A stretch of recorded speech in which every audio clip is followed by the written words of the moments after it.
The evening is casting a sort of amber light throughout the wastes. You have all sort of gathered at the dining table that kind of makes up part of the actual big room. All the kobolds have kind of gone off into their own areas. Dinner is about midway through at this point. You guys have already started eating.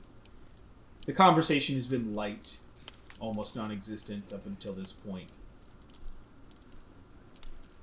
The heat in the desert sort of maintains even through the evening. It's odd. It's an odd sort of desert in that way. It doesn't necessarily cool off, but it also doesn't get too warm. It's this almost dead zone of temperature. As we open to you all.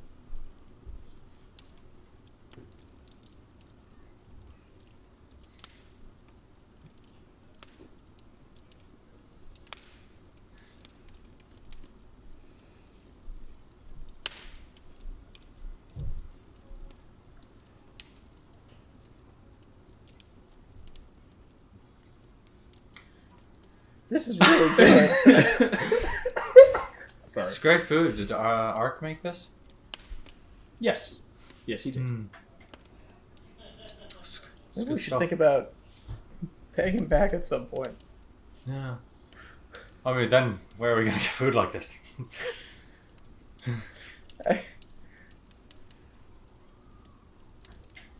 No, you're right. It's for the memes. What's a meme? The what? What's a meme? What's a meme? It's for the memes. You know, have you heard of memes? No. It's a type of joke. I was never allowed to join the choir.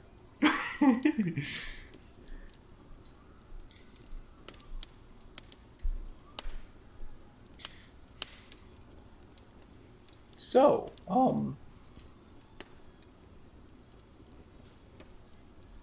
was thinking,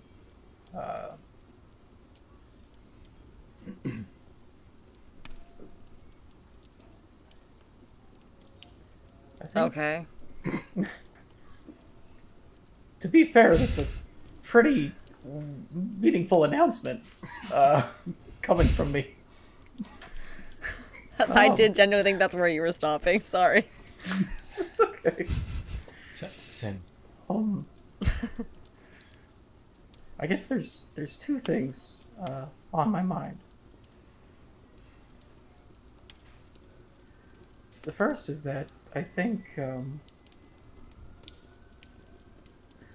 it might be time that we head back into the Plague Marshes.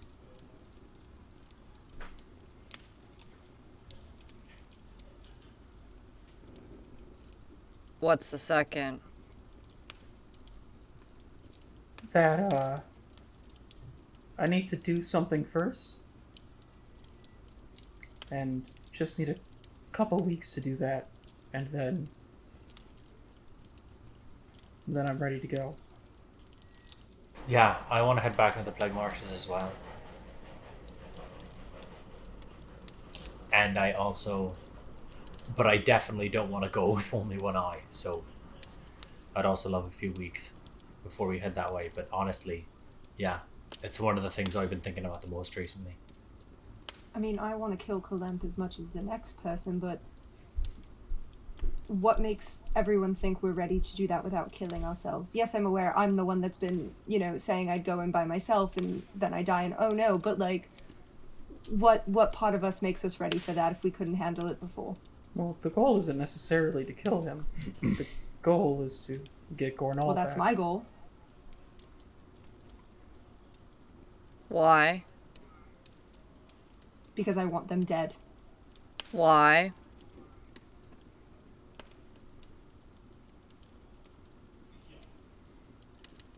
Because if they can get into our minds, what's to say that they can't get into other people's minds? And I have some people out there that I would really like to not find me. I don't think that's going to be a problem with Kalenth. Why not? To put it bluntly, we don't mean all that much to them. You say that, but they reached out halfway across the world to kill some wizards that were attacking us. Because they think that we're the only way they can get free. That makes us pretty important to them. Sure. But that also means And that when we- they wouldn't want us dead. And when we don't do that, When we don't do what? Here's what I when would we do. don't let them free. Here's my thought. If I were Kolenth and I had one thing I want most in the world, and I could get inside our heads, because I would try to, because we have the thing that they need. I find out, oh, they have the box. I'm going to find out more about them. If I can't get them to come to me, I'm going to try and find a way to get that box to me. Oh, one of these people might have people who are looking for them. Might be very grateful to find out where they are. Maybe I could make them a trade. Kolenth doesn't need us alive to get the box. If Kolenth had someone come and kill us, they could take the box and bring it to Kolenth. The problem being, think- Kolenth doesn't know where we are. Kolenth can't detect us here. They don't know where the house is. Which also means they don't know where the box is. That's fair, but where are you about to go for a few weeks? I know I'm not going to be under protection of any sort when I'm trying to replace my eye. It wouldn't particularly matter. If they were going to try this, they would have done it before now. Maybe they need to build up power. Trying to reach out the way they did can't have been easy. But Sure. but the one thing they have is time, and more of it the more we wait. And when they used that power, they used it to work with us. I'm not saying we should trust them or rely on them. I just don't think that their goal is to kill us. There's a couple people they do want to kill. It's not us. Garnal as well doesn't mean anything to them. I mean, Gornell's probably dead. No. If they don't mean anything. Gornal's a means to get us to come back. There's that, and then there's also, again, Kolenth isn't somebody who does things for no reason. Do They we wouldn't know just- that? Yes. Everything they've done has pointed towards somebody who does things very pointedly.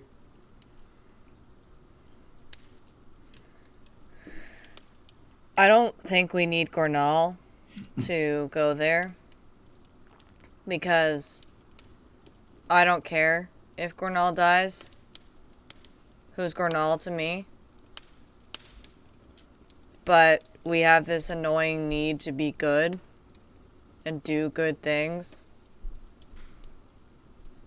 There's more to it than that. It's Really? yes.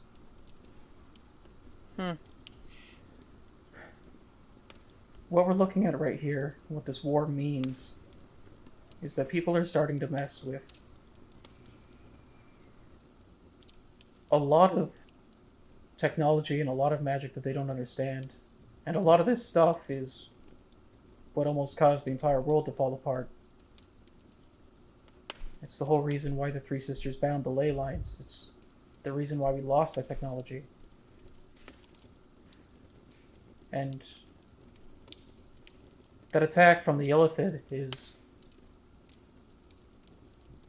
They stopped it that once, but nothing was done to stop it from happening again. And if Kolenth is to be believed, it's very likely that something like that will happen again.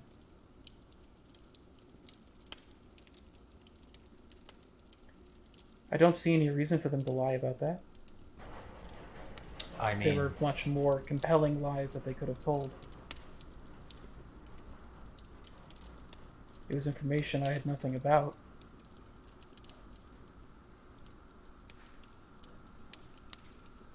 I don't know. I think it makes sense as a lie. We, at that point, knew something about Illithids, having been through one of their ships. Just looking at history, we all have a vague idea of the trouble they cause.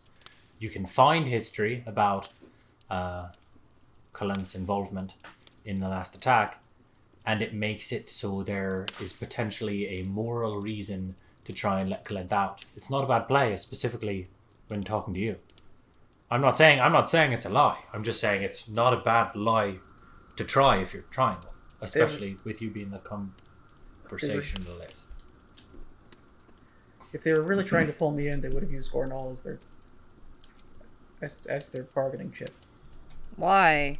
That's what I'm trying to say. Gornal doesn't matter to you in the end game. You have this annoying need to do good things. And you can say you don't and that it's more complicated. But it's not. Gornal You and matters I to me. just had a conversation not that long ago about how you were willing to put people at risk because you wanted to seem like a good guy. You wanted to solve the cure yourself, the curse yourself. Because it would make you look good or you would feel better about yourself. I don't know 100%. Which is also why Gornal doesn't matter to you. Gornal matters to me. Who is Gornal to you besides a random person you've never met? Gornal is a promise I gave. Gornal is a life that could be saved.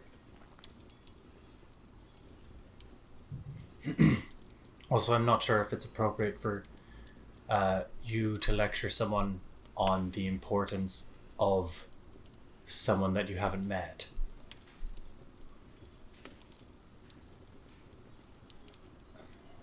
I'm sorry? Before you had ever met a large group of people, they were very important to you. No. They were only important to me because they were my only connection to my mom. Right, but there are people you'd never met. I'm just saying,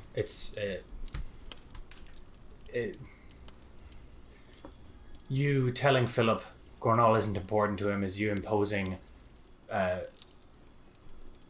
a sense of morality that is not his onto him. Alright, fine. You terrible things. I'm so sorry for saying you're a good person.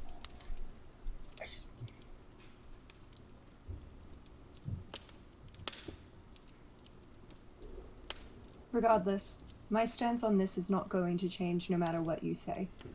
I want them dead. I don't think they deserve our trust. I don't think they deserve their freedom. They're in there for a reason. People get put in specific situations for reasons that we do not know. We were explained why they were there.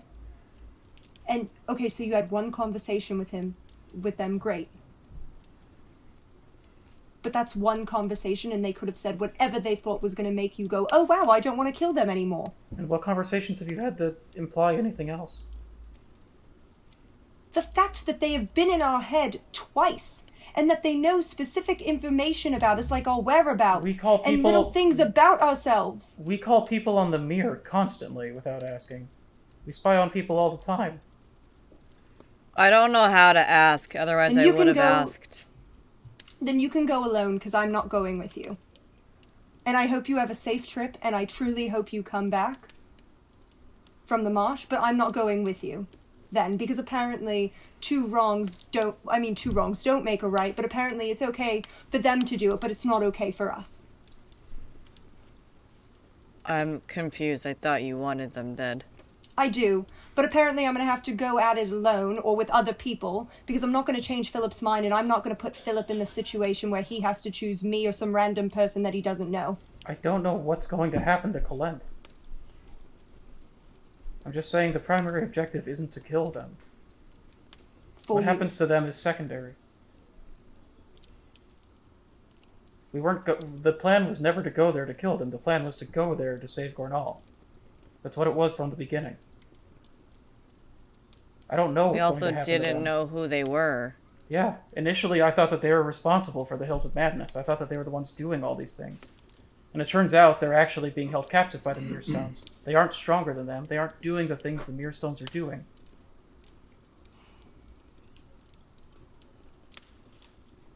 Whatever. You mentioned you felt like Kalenth could find people that would find you, said Lolly.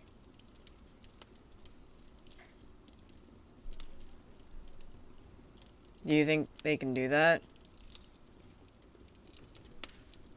Or do you think it's just us? Well, they've gotten in our minds. What's to say that they can't get into other people? As far Do you as think we it's know, because we have the box, though? I don't know what the connection is. I don't know how their mental capabilities work. That's not my area of expertise. And I can't say that we're the only people they've reached out to, because we're the only people that's gotten close enough for that to happen. But I also can't say that we're not the only people, that there are other people they're communicating with. Because if, as Philip says, they're being trapped by moonstones, or the moonstones are more powerful than them, who's to say that when someone gets near it, like Philip did, that they can reach out through that means of communication? I don't know. But I also don't want to put... I don't want people finding me. And I don't want to put you guys in danger if those people do find me and they come find us. Because they don't care about anyone or anything but themselves, and they will hurt you guys in the process.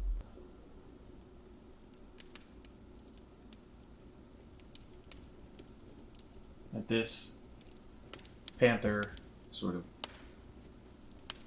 puts his head up to the table. There are a lot of things from the wolves that I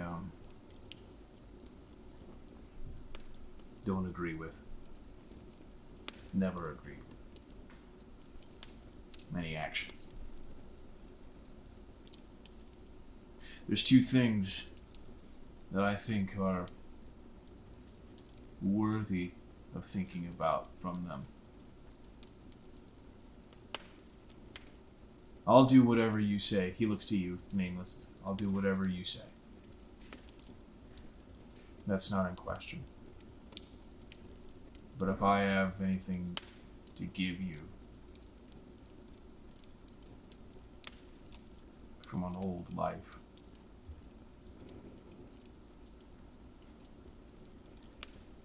they did not deal in what-ifs. You faced the facts as they were. What you knew. And you took action against what you knew. There's some beauty to that. Ignorance, sure. But you're only ignorant until you start doing things. Second,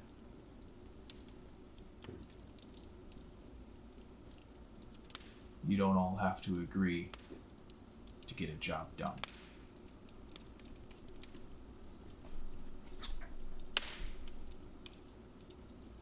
You enter a space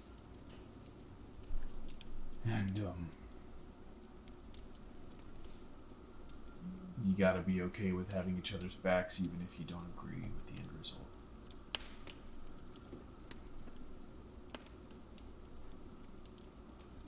He looks to you, Lolly. He says, "You're afraid they'll come for you in some manner. That sounds like you got two choices. You either keep running, or you take the fight to it. Whatever it was, whatever it would be. If that's Kalenth, make it Kalenth. If it's the people he could use against you, make it the people who could be used against you.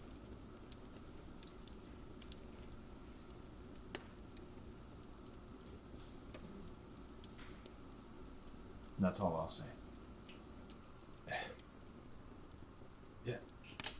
Because whoever these people are who are looking for you,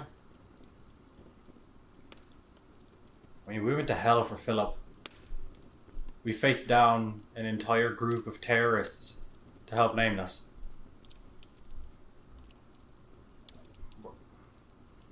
I can't speak for everyone, but maybe I'm just too tired to be afraid, but I'm not. And if I could help you, if I can help you, I will. I hope that's obvious at this point.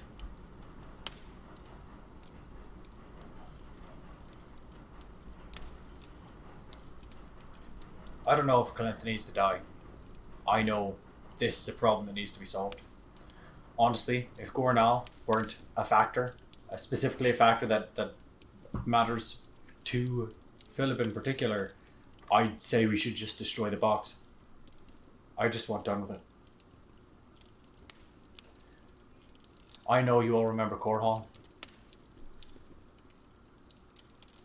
And how that was. And why I made the choice I did. In the end. And it was... I didn't want to leave a problem for someone else the way that Kalent was left as a problem for us. And I guess the next thing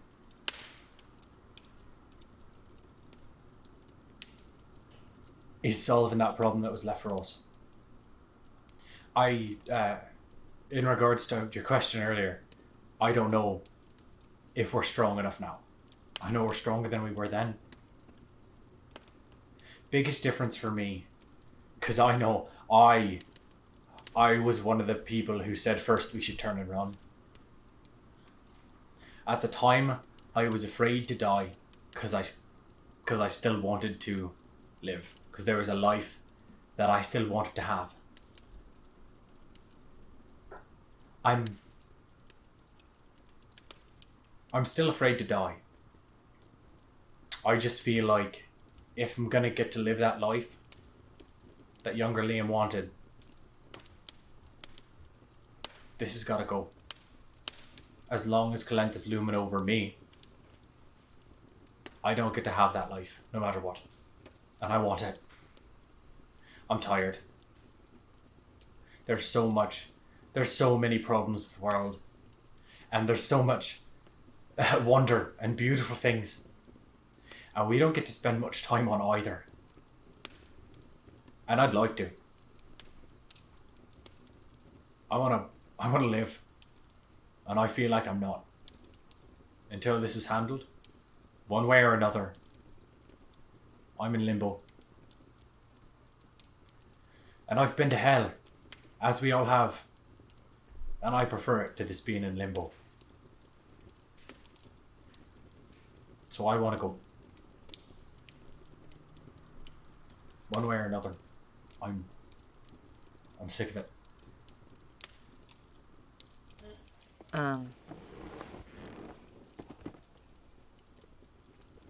I would like to also go.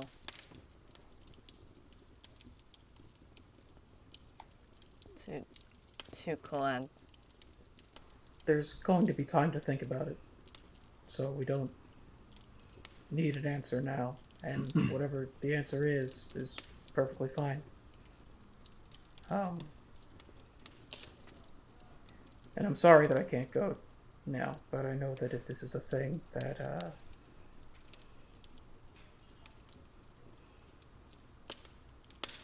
if I want to make sure that we're going to have a chance of pulling this off, then I need to be able to be there 100%. So I need to sort something out first. And get myself back to who I am, I suppose. I haven't been the happiest with the way I've been acting, and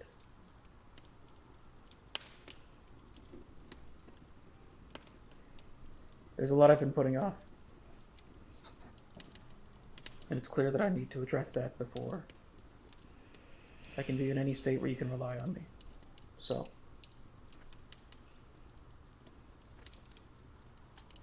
hopefully when I get back, that'll all be resolved, and we can go.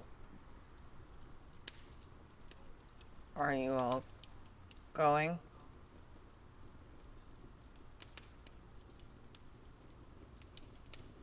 To Colenth, or...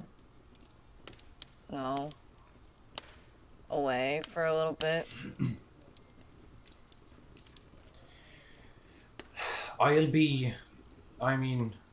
I'm not sure. I'll probably be in and out of here at first. I'm not sure what I need to get done to get my eye finished or started, but a lot of it'll be into stead, so I'll be coming through the door, probably staying here. I don't know if that'll change. If I end up needing to travel for parts, I might be gone for a bit at the time, but I'll be here for a bit. I'm gonna go help the monastery with the war we kind of started, potentially. But I'll probably be back. And I'll probably stay here. I suppose that's another thing, too. After Colenth, then I think I'll be wanting to focus my attention on trying to defuse the war as much as possible. I don't know what that's going to mean. I don't know if we fight on any side or on no side, or if we do things other than fight. I don't know what any of that means. This is something they've been wanting to do for a very long time. We happened to be there for the start, but we saw what was happening in Harrow. it's war. Yeah. What can you do? At the end of the day, it's happening because there are people at the top who want it to happen. And I know I should probably care about that, but I don't. you don't have to. I didn't think I did. Yeah, honestly, I don't blame you for that one. It's kind of hard to wrap my head around. Not speaking for you. I worry about what it might mean. I just meant we started it. Maybe we weren't the ones who wanted it, but yeah, we're definitely the reasons it's happening. And that probably should weigh heavier on my conscience than it does. But it doesn't. I thought about that for a while. I figured you would. I think, But, you know, you're not a good person. yeah. Funny how that works. The reality is, the war started because we destroyed a weapon. If they'd gotten that weapon working, they likely would have started the war by using that weapon on someone. So, Maybe. Again, like Panther said, that's a what if. All we know is they were looking at it. I disagree with that assertion of that being how the Bronze Wolves act. Then, if that's the line you're drawing, but I Also, didn't can we- say that. no, I know. Well, you said this thing that you just said. In regards to not acting on what ifs, if this counts as a what if, then I think the Bronze Wolves acts on plenty of what ifs. I'm sorry. Dude, can we squash this beef? What's going on with you and Philip and the good person, bad person, care about this, not care about this? I just feel like we do a lot of things because Philip is a good person. I didn't necessarily mean it as an insult. For some reason, he had to fight it. It wasn't intended to be a fight. It was intended to be a statement. But it seems to upset him that I think he's a good person. and does things because they're morally good. I'm not upset. Okay. It didn't seem that way. I mean, I'm upset about a lot of things. That statement in particular, I honestly don't. It doesn't affect me too much. I think there's a lot of statements regarding good and evil that get thrown around that don't carry the weight that we think they do. Then why did you fight it? I think the main disagreement was the statement regarding him caring or not about Gornal. At least that's what stood out to me. Or are you talking about a conversation before this? We had a conversation before where I don't know the right word, but Philip was pouting, for lack of better words. Understandably so. And it seemed like he was mad at everybody for making, the wrong decision. But we made the right decision. And I think that Philip is a good person and does things because they're inherently good. I don't know if I do that. No offense at Lolly, I don't know if you do that either, because you're gonna go kill somebody. And I don't know if that's the good thing. I don't know if I do And that Philip's willing to risk his life for someone he doesn't know because of a promise he made to someone who he kinda knew at the time. And I think you're a pretty good person because you do things trying to better the world. I don't know. It's been weighing heavily on me, I guess. Finding out that my family doesn't. So maybe that's in me somewhere. You know? In my, DNA or something.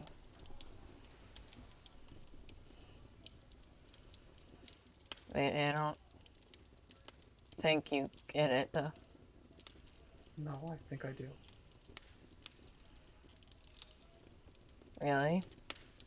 You understand what I'm going through? Or you empathize? I understand being afraid of what the stock you come from might say about you. I understand fear about what and who you are, and about what you deserve. I understand worrying about whether you're doing things for the right reasons or whether you're thinking the wrong way or whether you're feeling the wrong way. All of those things resonate pretty deeply with me.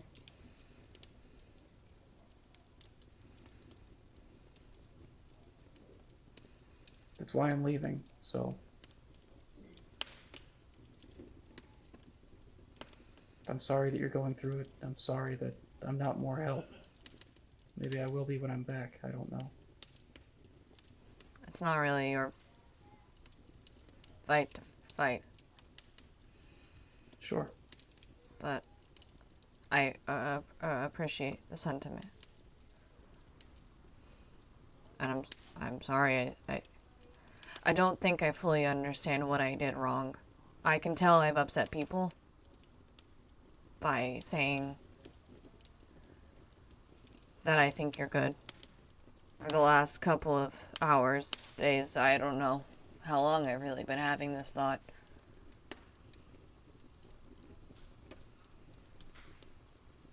I worry that I don't fit in with you all. I don't know if I can be good like you all are. And maybe that's why I'm trying so hard to push it. Because if I hear you all say it, that you agree that you're good people, I'll be right. and it'll make it easier. I don't know. I can't make sense of where my mind is at. I'm trying. There's one thing I think I disagree with you on there. I don't think you're the person who fits in least. I think I am. Because I don't worry about a lot of those things that you and Philip and Lolly seem to worry about. I know, of course, I've had times when things are tough for me, but like... I don't know. I do things. Sometimes they're hard. A lot of times I do whatever seems like the thing to do at the time. In a way that, I don't know, doesn't bother me that much. And that's something that I don't have in common with any of you three. So I think you have more in common with these guys than each other. I think part of the thing you have in common leads y'all not to talk about it all that much. So I can understand why you wouldn't necessarily know that.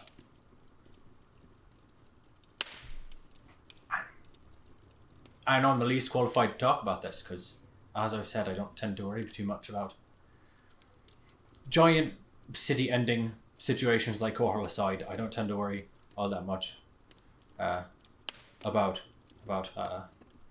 if something I'm doing is right or not. I'd say making a choice is as easy for anyone as it is for anyone else. Family, whatever, wherever you came from, wherever you are. And if you're not sure what's good or right when you're making that choice, have people around you who can help you make that choice. I don't know. If you want to be good, air quotes, find people you think are good. Ask them when you need help. Asking people for help's a good thing. I've asked y'all for help. Y'all have asked each other. Well, not so much Set Lolly, but we're hoping someday.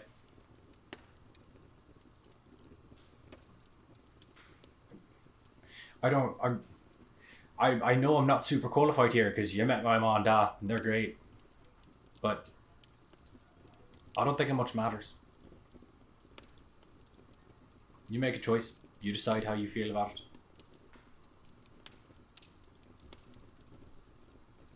If you want to make good choices, make them. If you want help or if you need help deciding that and you trust our judgment on what's good, you're welcome here. We like you.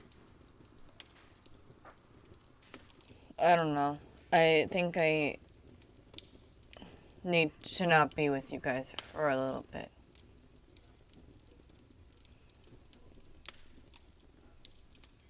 I'll have the stone. So I will go with you to Colanth. I think that makes sense. And if at any point you do need help, like you said, you got the stone.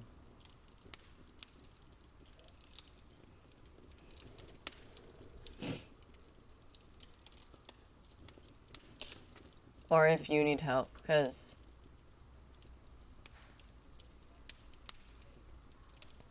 No. Yeah. Panther sort of perks up just a little bit again, seeing you, Nameless, and looks to the rest of the table and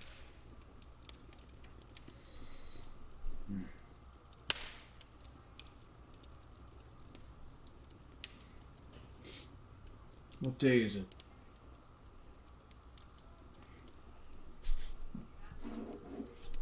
And What day? Hey, what day? You want to feed us our line? Thor's Day? With no answer, he kind of just goes, Anybody else? Why don't you join me outside for a moment? And he sort of gets up, walks out to the courtyard in the back. Was that directed towards everybody? Yeah, the table. Okay. Just towards the table. Oh. Yeah. I was like, who is he talking to? Yeah. I'll do I that. do. Yeah. So he walks out. The evening has finally broken out into the constellations in the night sky. Nameless, you kind of doing some of the rudimentary work you and Herrick had done, and before that, time spent with your mother, sort of learning the basics of cosmology of the stars. And he looks towards just towards the northern horizon. And he says, there. The formate, he can't point, but he points with his nose. The formation of 7 stars. Visceridae.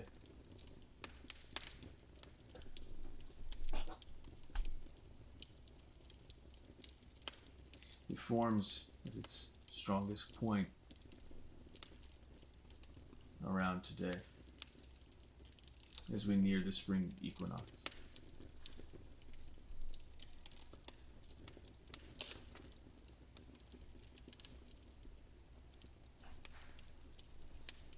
As you see, it's sort of,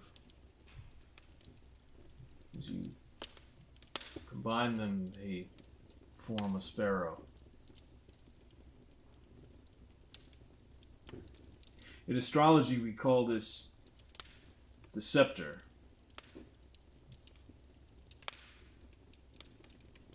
It indicates a time of great change and upheaval. And those born unto it undergo fierce hardship and trials. And on the other side of those things is that great change. That newness.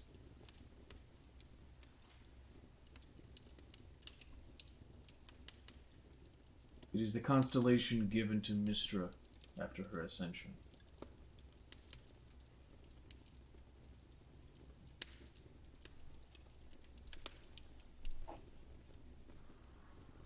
Sort of eerie.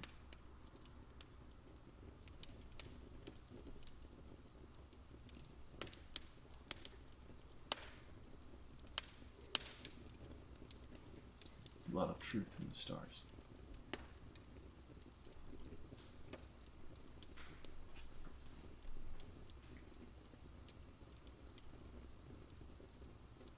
And like that, he sort of just lays down in the grass.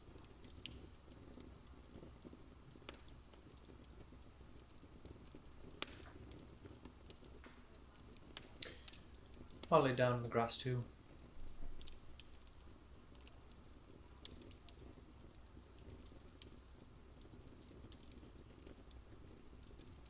You form some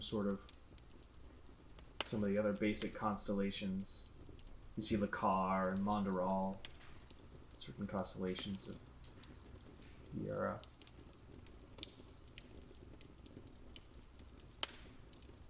After that, you kind of lose count. Still early in the evening, not all of them are present.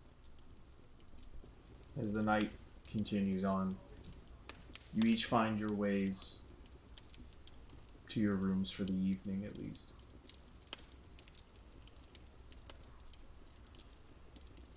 Set paths, individual.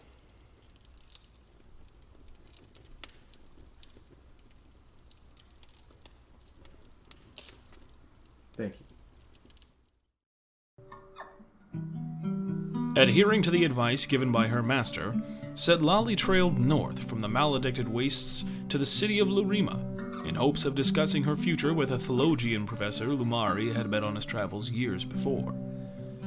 Arriving as the cresting sun passed the eastern sea, she sat down for breakfast with Professor Ventol to discover new ways to practice her faith. So, Lumari sent you. That is a name that I am very glad to hear. It's been some time since I've seen my good friend. How is he? He's good. He's kind of in a pickle at the moment. Not by any of his doing, but Oh? I mean, it's Lumari, so he's handling it. Yeah. As you say. He kind of keeps cooking. So I know you're kind of an expert in religion, and I was wondering if you knew anything about Dol-Ra. Oh! Many things. Yes, I've read quite a few things. And you kind of notice that, on his sort of lapel of his coat, that he's got more of like a morning outfit on, not anything like super extravagant, but just kind of like he does have a emblem of Dol-Ra sort of patched into his coat. So yes. Very many things. Countless theories, of course, as well. But I am endlessly excited to discuss as soon as breakfast is ready. Perfect. Are you sure you don't need help? Because I feel Yes. weird kind of just sitting here. Well, then, perhaps that is a lesson. Take it as you will. Learn how to sit and accept kindness for kindness' sake. As he kind of continues to make the meal, he's like, I could very easily ask you to help me. And it could be a lovely breakfast. But I am much more excited by the idea of creating something myself, untouched by someone else, and to then share that with someone. It gives me endless delight, and if you would do it, it would... well, I'd be happy.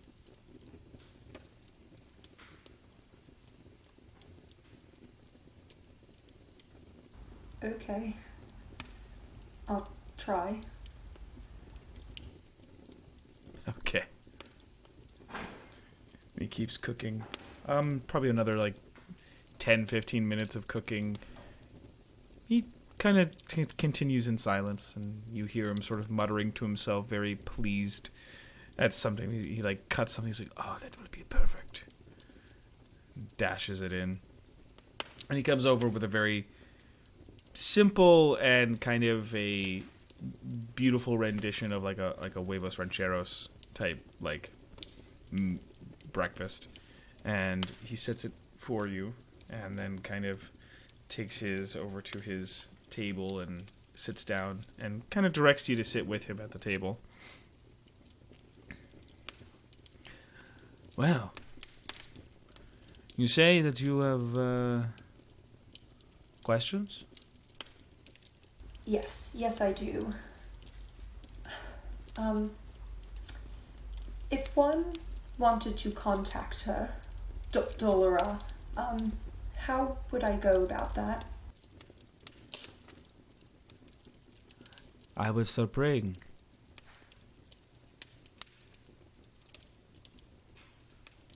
Okay. I can do that. If someone has already spoken to Dol-Ra, what does that mean? Well, I mean, we know the gods, yeah?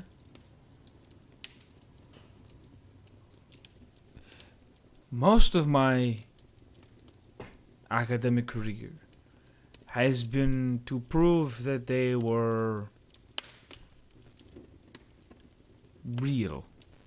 To prove that they are as you are to me right now. A person who I have no relation to, no knowledge of, stepping into my door and sharing a meal with me.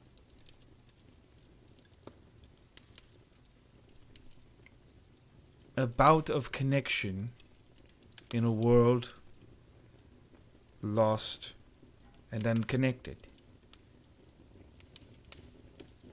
It's something that I spent years trying to perfect and understand.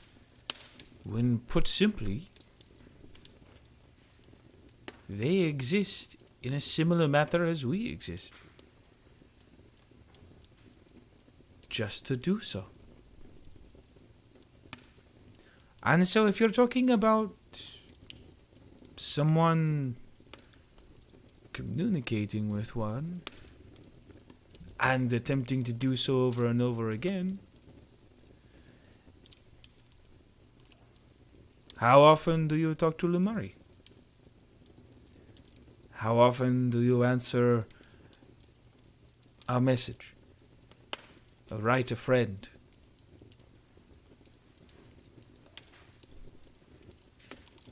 You do not stop the longing of the conversation, but you certainly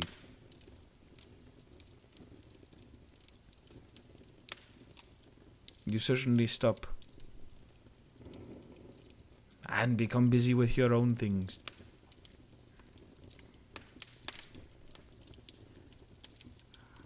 So what I would temper you with is patience. If she has spoken to you directly, then that is a special gift. Do not hate it and do not think it is nothing, but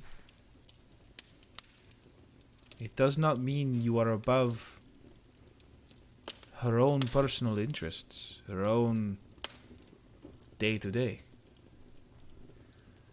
To experience time as a god is most likely unfathomable, truly. You know, I did think once that I spoke to her.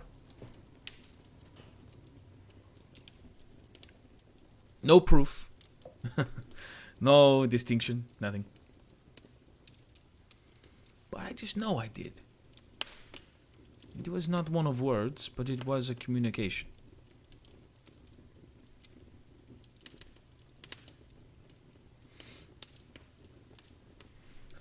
If that is all you have come to ask, I would be very surprised. Yes and no.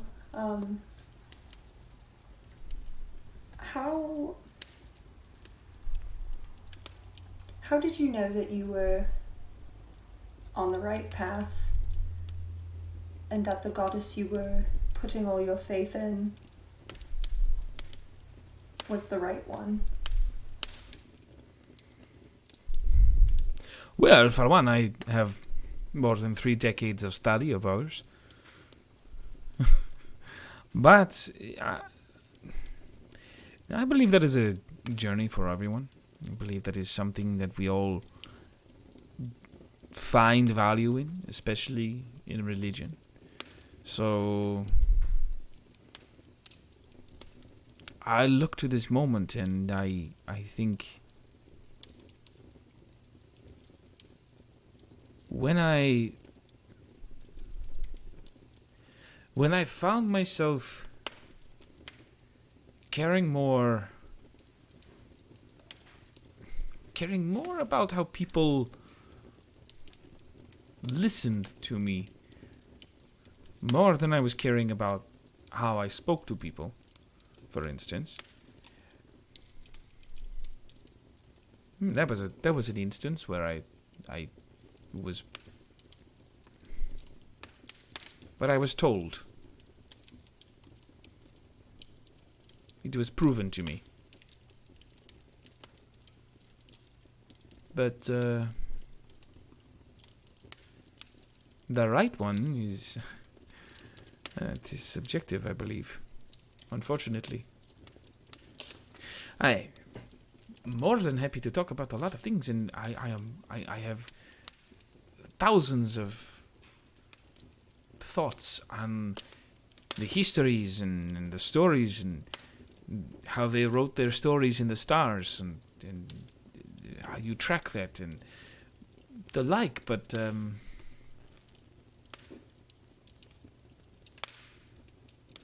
knowing which one is the right one for you is something that you intrinsically follow. So I don't know how to answer your question.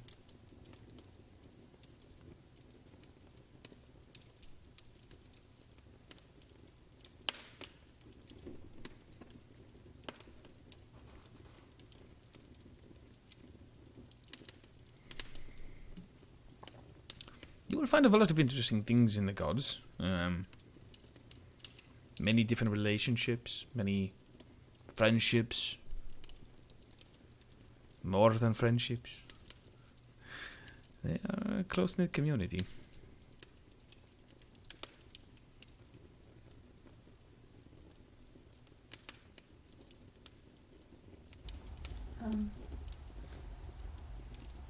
Why does this matter to you so? Why do you...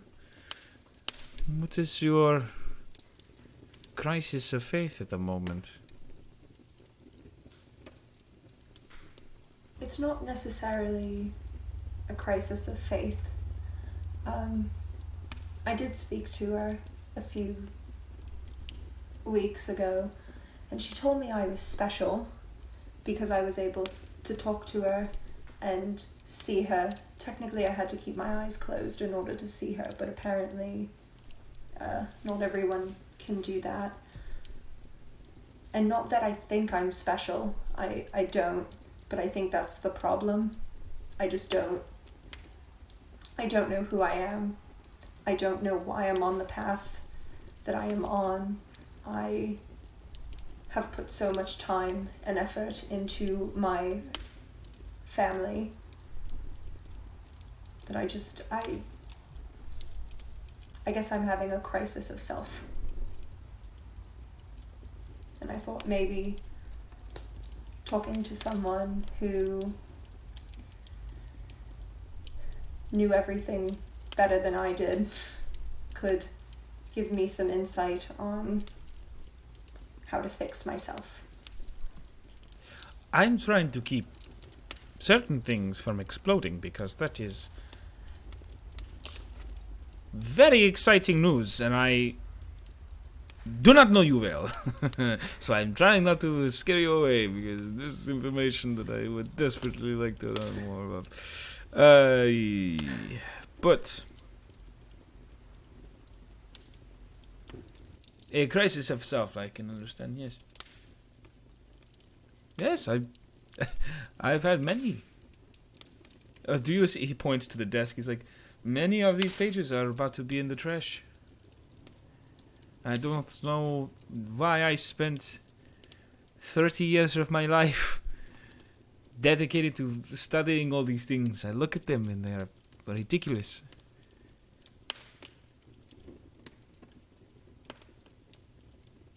And then I am reminded of my purpose. And to be without one is surely it is not a way to live.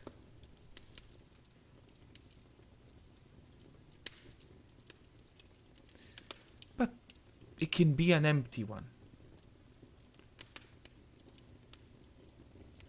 I don't know everything. And I certainly don't know more than you about yourself. I may know more about the gods and history and things like that, but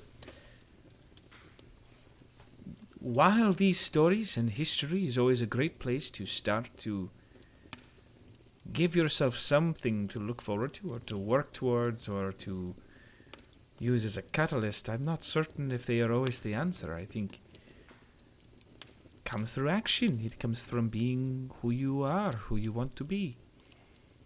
I suppose if you don't know who you want to be because you don't have a purpose, that's a little bit harder, but the point being is she spoke to you.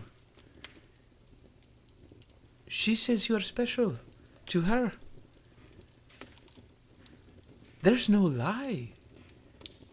That's truth. That's fact. You say that you could only see her in a specific way, but she gifted that to you. She gave you this. That is yours. It is your story. Through that, you might find some purpose. There's something there. You're not special because you went to the monastery. You're not special because Lumari handpicked you. You are not special even because she spoke to you. That's not what she's saying. She's just saying you. You are special. Not because you're talking to me. I'm talking to you because you are special.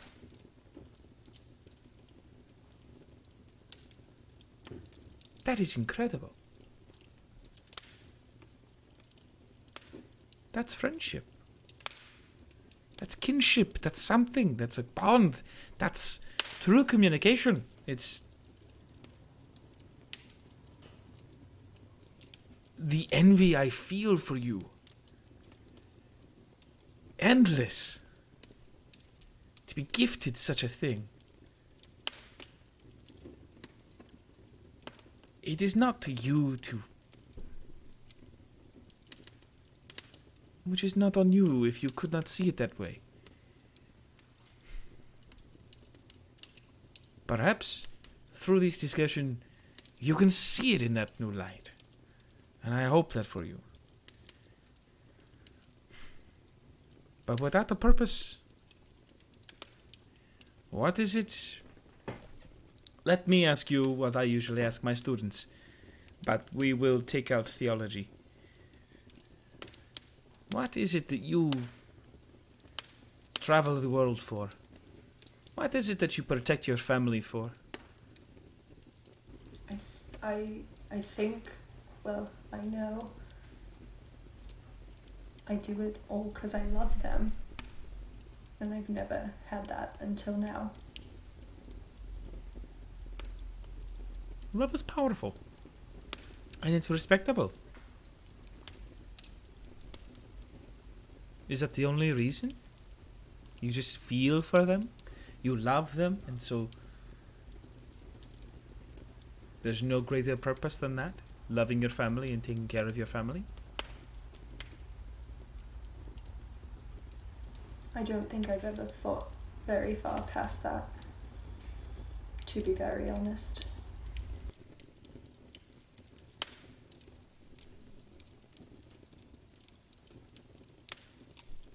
What would help you protect your family?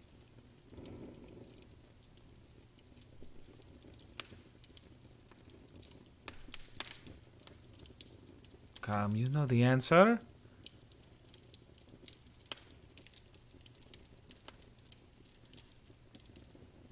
The best part, also, if I may say, of choosing purpose, of finding it. There are no wrong answers. Especially during breakfast. Nothing can go wrong during breakfast. Huh. You've never had breakfast at my house. Well, that's why we're having breakfast at mine.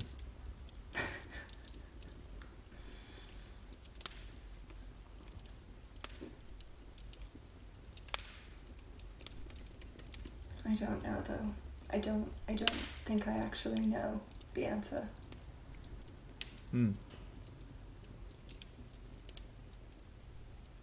There's nothing that threatens your family? Why do they need your love? Why do they need your protection then?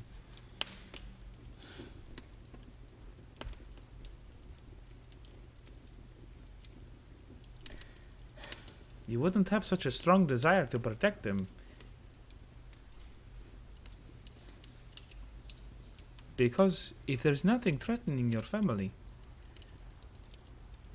I can see that turning on you. And overbearing. There's someone who I feel is very threatening to my family. However, one of my family members does not agree with me. And what I feel that I need to do to this person goes against everything I was taught at the monastery.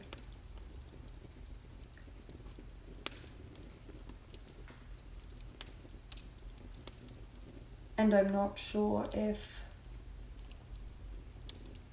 I am strong enough to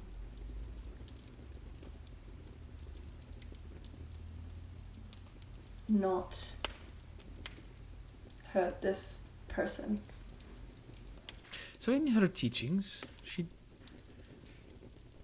she was one who was compassionate and would talk to the freedom of people. She's part of the reason that the ascension of the three sisters was possible. She's a constant guardian. Does not mean she did not strike out or strike first. Several accounts of stories talk of sort of a retribution or a semi-vengeful streak. And certainly it's what causes us to... it's why there are teachings, that's why there are principles, that's why there are things to hold yourselves to. It's not because you will never make a mistake. It's because when you do, you have a guide map to bring you back to where you want to be, if you so choose. So if this person is causing you that much grief, and that much heartache, and that much personal compromise, perhaps it's then time to talk about the compromise you could make for your friends. Where is it that you can draw the line and say, this is as far as I can go? I will meet you here. Because I can go no further. And to some degree, that's a true family. You cannot always agree on everything. Life is boring if you do, but you just can't.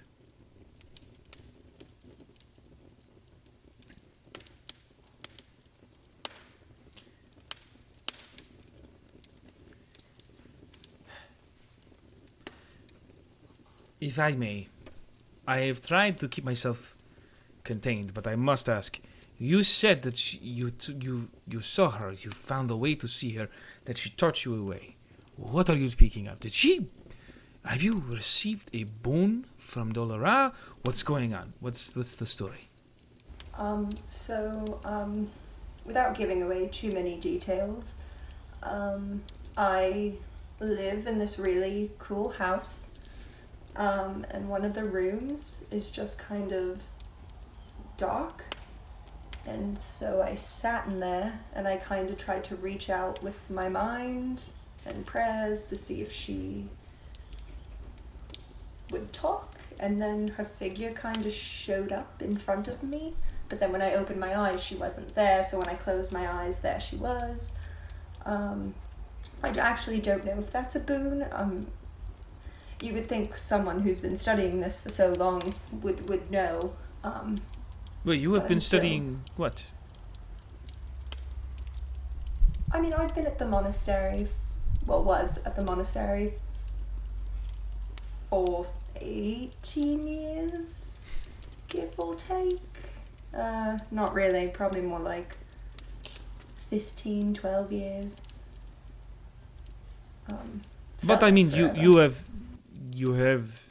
I mean, I have extensive studies of wounds. What you are talking about is, I mean, it is along the lines. It sounds similar. Some awakened power or something. But did she give you something? Like, do I have something of hers? Oh no, did she give you something in those moments? That's the key to a boon. It has to have something.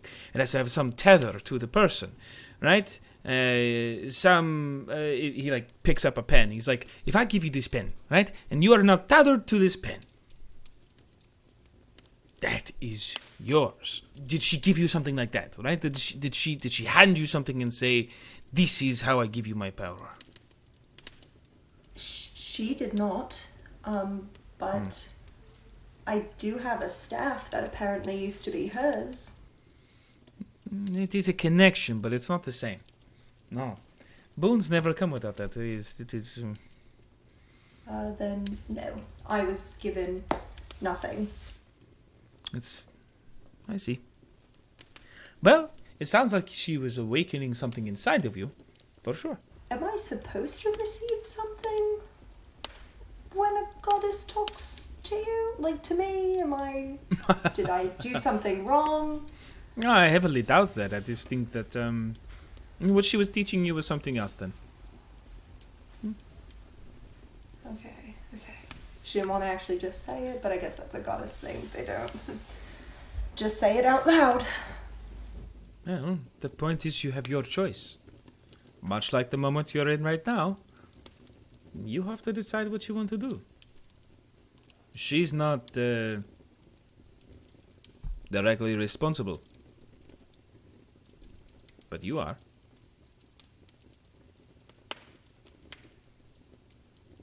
Certainly that's part of the fun of living. I don't think I've gotten to the fun part yet. What are you talking about? You're having breakfast with me. How is that not fun?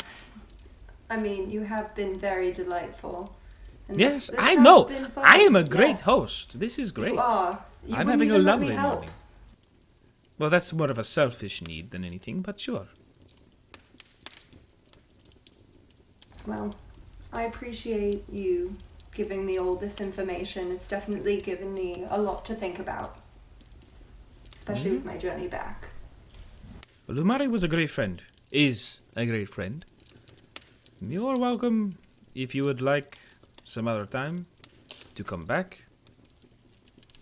You're also welcome to spend the day with me. I simply have a few other classes to partake in, and if you would like to learn of other religions, you are more than welcome. Yeah. That's how I found my don't- purpose. By studying. By looking into things. By trying different outfits. The reason I chose Dolora as my practicing religion has more to do with the fact that I respect her message. I see what she wants to do for the world. And I cherish it. It's a goddess who gave us the ability to live. It was a great sacrifice. The world was a place of free and wanton abandon. It was a god's plaything. And she couldn't stand for it. What a beautiful thing to do. To give up all the potential that she could have had anything she wanted. Tried anything out. To lock us behind the door and say, you cannot have them. She stands on the other side of that door every day.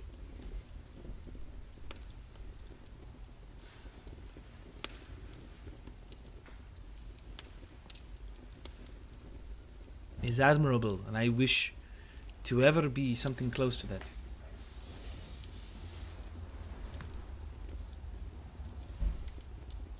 Same. If you are looking for purpose, that's what I would say you need to find. You need to find the door that you will stand in front of. You need to find the place where you can root yourself and say, no, I will not budge. You will not enter. Find something. If you are if that is your family, then what I would say is it is necessary for you to learn what you can to protect them. If there is someone that you say is threatening them, learn them. And the best way to overcome someone is to be the master of yourself.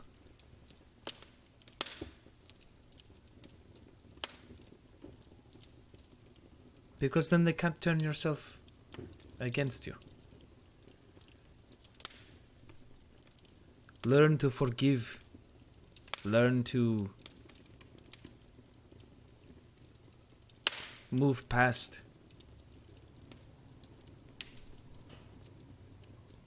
The trauma will not fade and the memory doesn't necessarily die, but it does become powerless. And that is entirely necessary. So please, come join me for the rest of the day. I have many things to still do, but you are welcome to walk by me while I do them. I'd love that. On one condition, though. You let me clean these plates.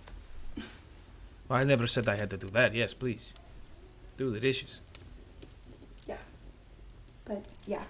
This has been a great morning so far. And thank you very much. Every morning you can feel that way is a better morning.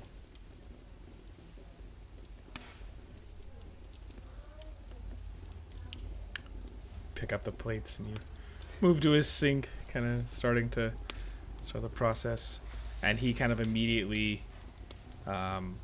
takes himself to his room, and you kind of hear him for a while, just like, looks like he's like at a moment, like you hear him mumble. It seems like he's trying to choose an outfit. It seems like he's like trying to figure out like which one is like. He's like, okay, I showed up in my. He was like, she came and I was in my like regular old like pajamas. I gotta look like awesome.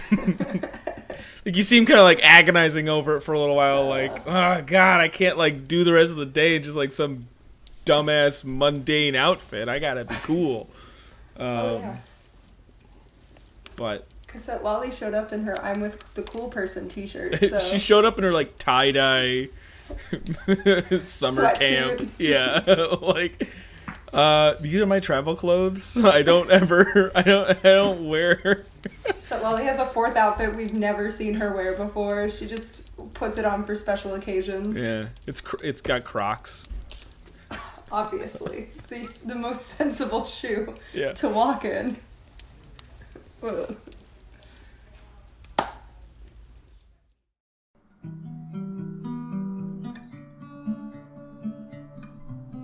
Hoping to escape from the pressures of the past few weeks, Liam found himself in the workshop of the esteemed lodestone artificer Nerith, a bottle of old Speck's finest in hand, and a weighed heart. I feel like half the issue I'm having, Nerith, is that I'm working backwards.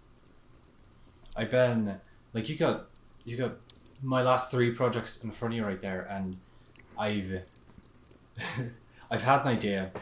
I sit down, I try and make it work, and then when it's not exactly what I want, I write down what I did and hope it'll help me with the next one.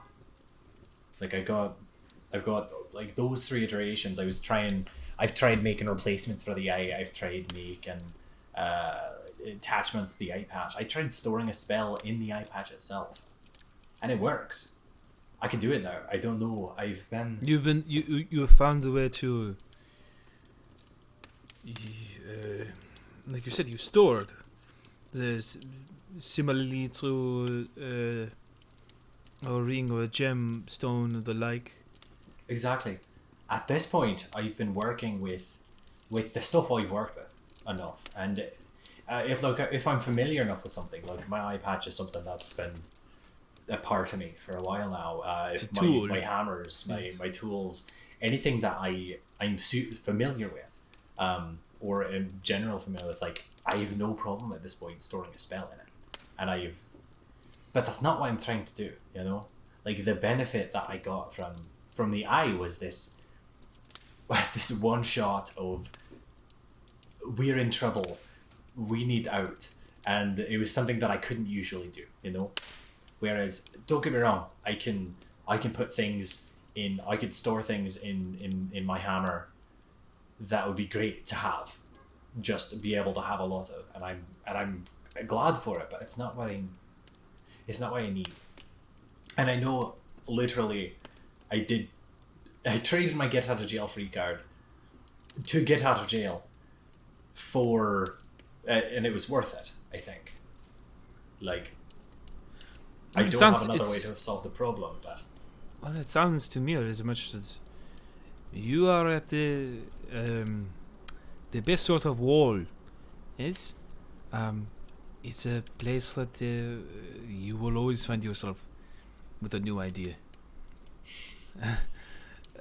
He sort of like points to one of his machines on the shelf. He's like, I am currently stuck in an abysmal place with this piece of shit, and it is not working, and I have no idea how to do it. It is supposed to emanate a residual light that once that light touches certain objects, it makes them visible. So it is in terms to protect Night Watch from invisible stalkers and attackers of the like. But the issue it's having is being able to do it before it quick enough. If you are to move through the field at a running pace, it doesn't work.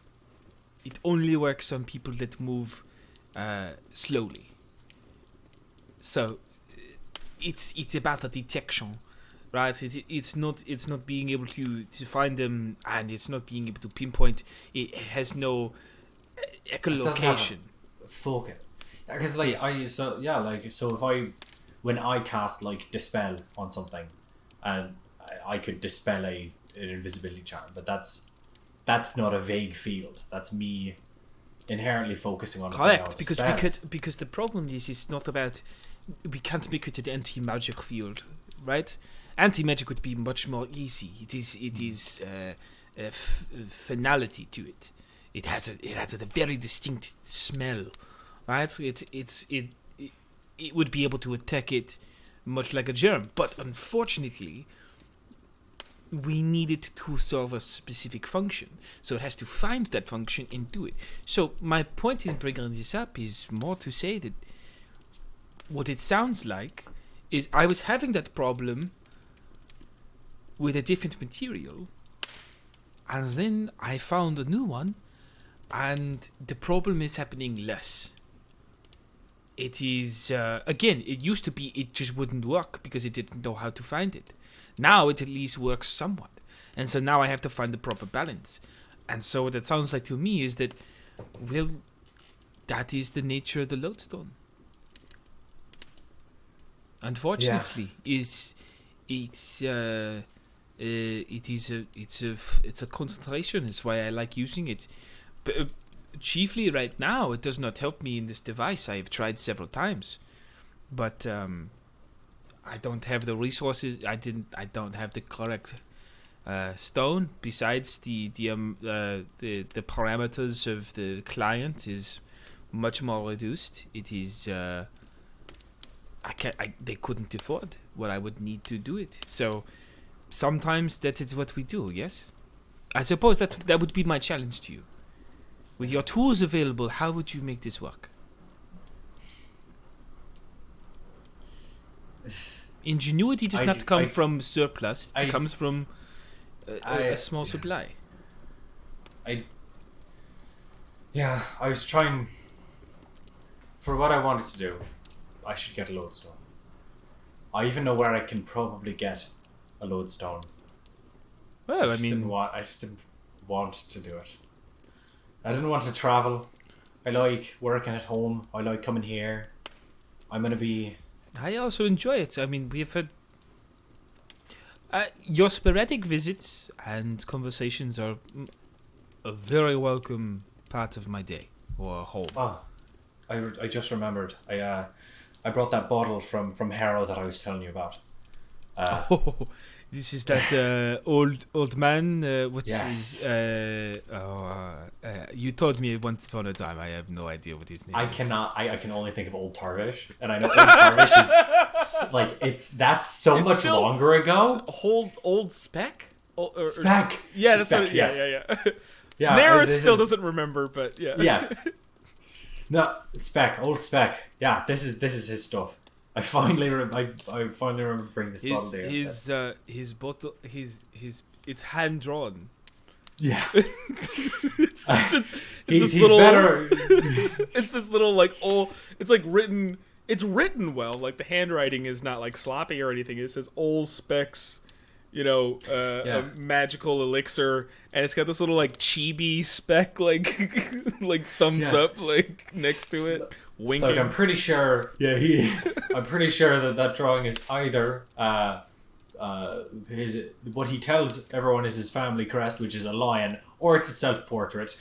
Honestly, can't tell. But I suppose. Yeah. Well, I suppose this would be great for today, but also, if it is something that I do not enjoy, I suppose I could also use it as like a varnish remover or some form of I'm chemical fairly certain- warfare. I'm fairly certain the former of those is one of the uses my dad gets out of it.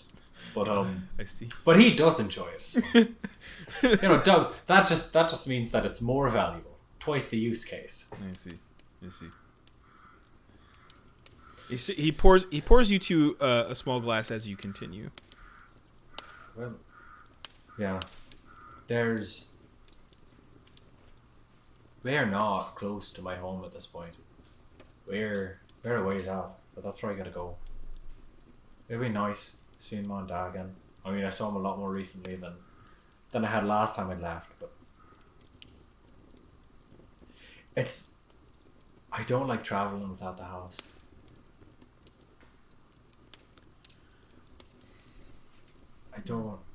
I know part of it's just like You have mentioned it before, and again, as we have said many times, you do not have to say anything that you would not like to say. But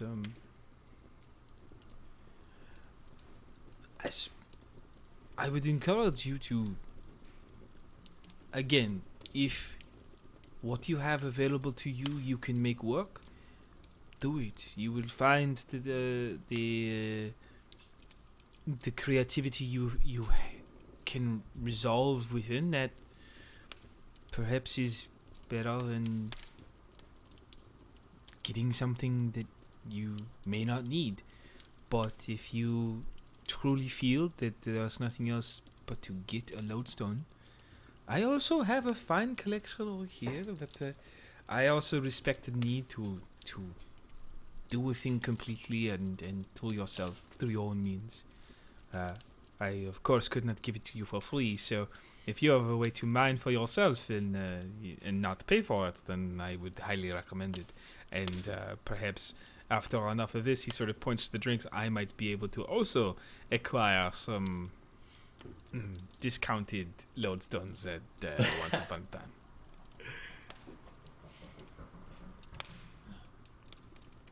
I don't know. I'll figure it out. I'll figure it out in the morning. I just... What I believe you have created here, though, he kind of points to your new inventions. Also, the discussion at hand, this sort of like spell storing ideas and practices. He's like, what you have discovered here, though, is something like interesting. I find it intriguing because it's not. It is something that I can agree with, and I see your methodology and I like it. I believe it has a presence here that could be very useful, especially because of the time dedication to manipulate the device. You know, where you have mimicking the spells in that way is it's bold.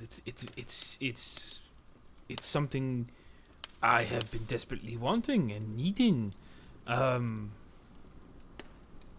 So even that is worth it. Yes.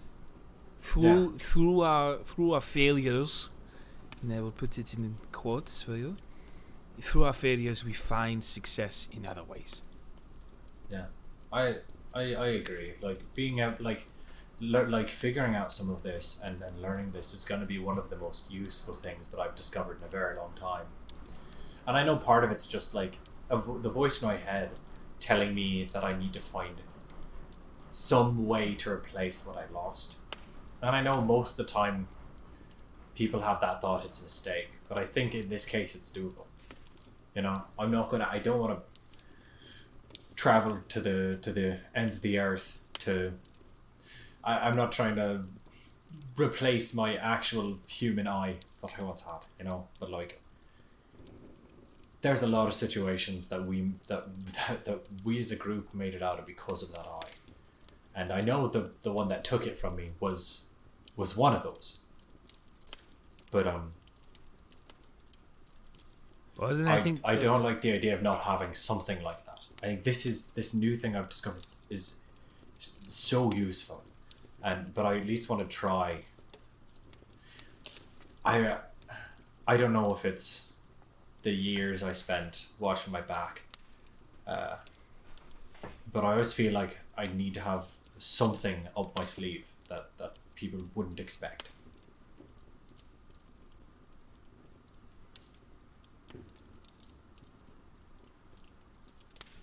So I'm gonna give it a go. I think that is good. I think that you should. So we can What do you think? continue. What do you think of Specs Brew? Oh, it's I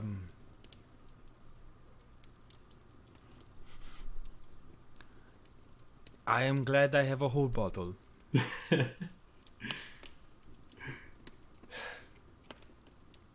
I'll be heading back to Harrow. I think maybe I'll find something else to bring in from there for next time. It's very kind, but I won't stop you.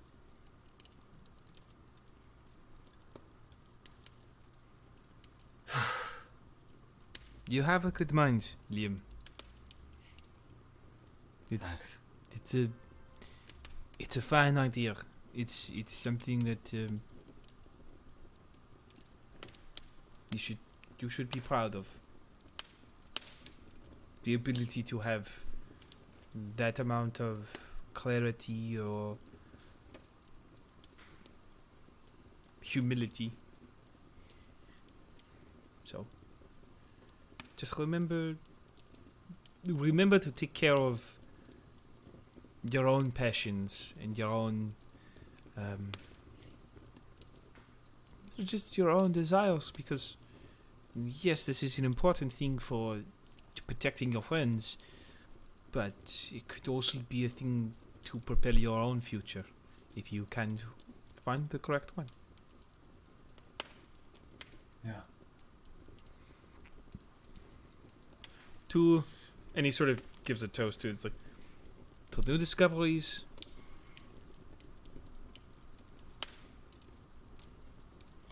And I think that's enough work. That's enough work for the night. Tell me about that novel you were reading recently.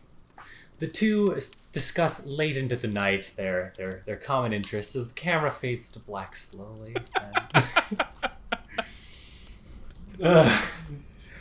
So following that, the kind of like the following few days, the following day I think you would set out from the house in the Maledicted Wastes, and making it to Harrow from that position is a feat. It's sort of Yeah. like well, not a feat, but it's just like I do have a tireless motorcycle. Tireless meaning it does not tire, not it doesn't have tires, to clarify further. It's just me, 8 fantasy Tupperwares full of spaghetti, open road. endless supply of spaghetti. Yeah, I mean, because of pangolin, it's going to take you about 3 days of not riding too hard. You're also not on a deadline or anything, so I don't think you're trying not to. Or there is a nature to, as you cross the border, there is some.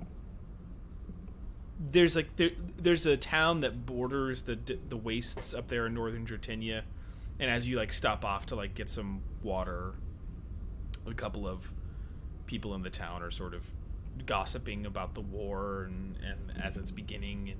And did you see that the troops are marching across the border? They're coming this way. They're heading east. I think they stopped in this place, and I think they stopped here, and they're. It sounds like they're on their way over here. So there's some language about that, but nothing too scary or unexpected. It sounds more like border protection. And as you get to Harrow, your parents are sort of, everyone's still, the tower is rebuilt from your guys' sort of last stay here, and you are all, your home is still kind of directed next to it, but as you enter the town, you can tell that like they've actually even got the beacon working now.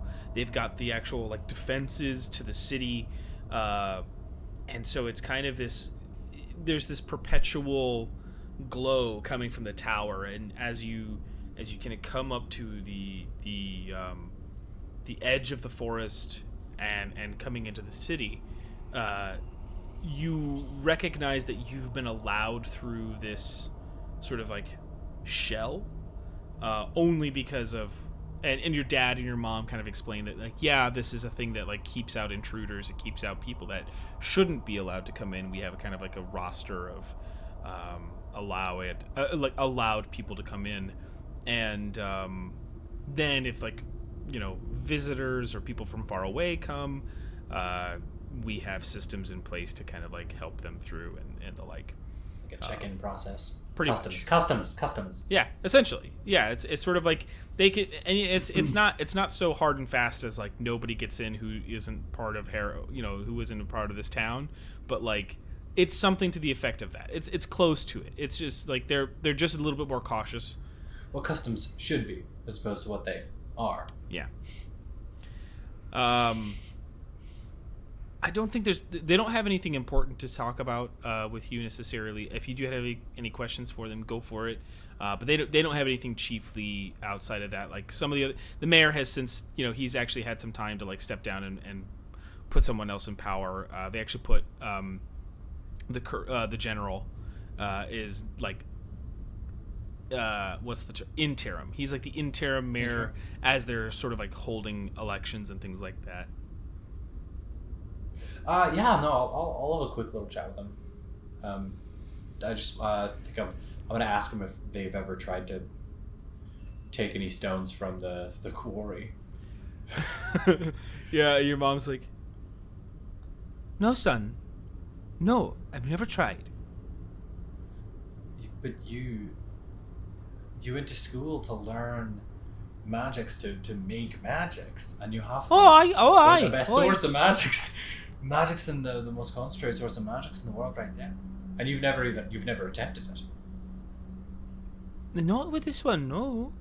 I've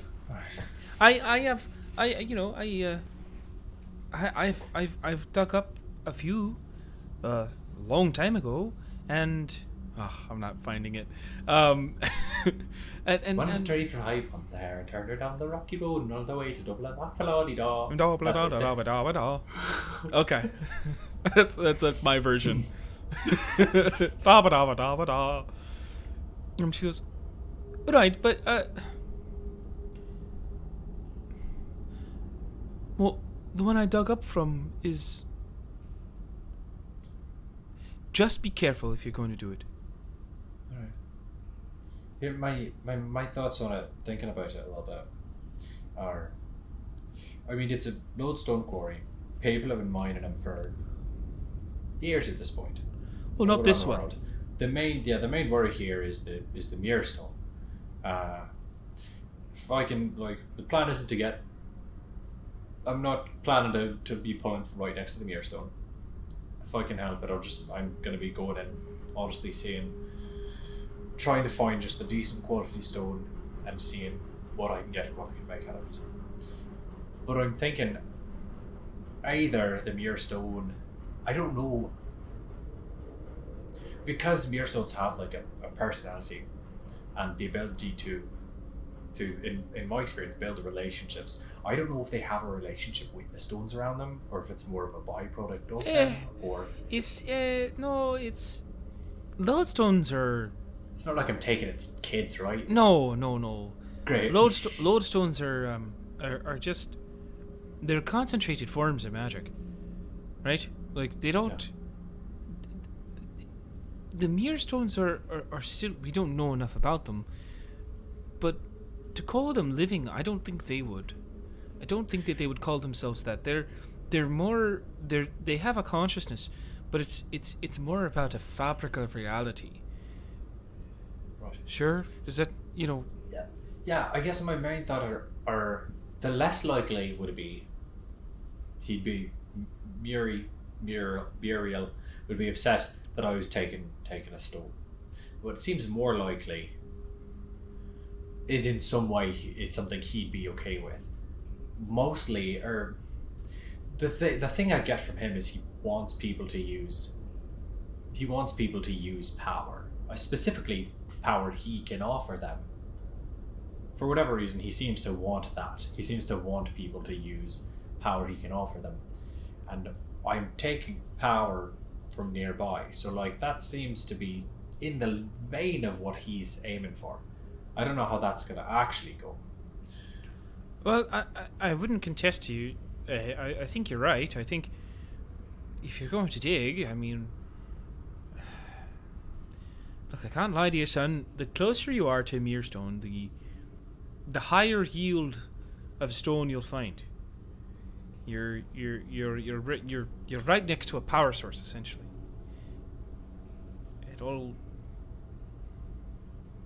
I can't say if it'll do anything or try anything, but if you're looking for something that could replace what you used to have, then I'd say your best bet is to get closer. And just do your best, son. I know if I tell you no, you're going to do it anyway, so I'm just going to tell you now. Just don't make no promises. Yeah. If you're right, unless Mirrorstone just wants power, or just wants people to use its power, then I suppose it's worth the risk. But just I don't have more than that, son. Right. I've been It's been a while since I've studied him. Yeah. I think I have something that'll help me out in there as well, in case he does try and do anything. Okay. We'll be here. And we know where you're going, so if you get into trouble... Yeah. You take Pangolin to the outskirts of the eastern side of town. And back to the old cave.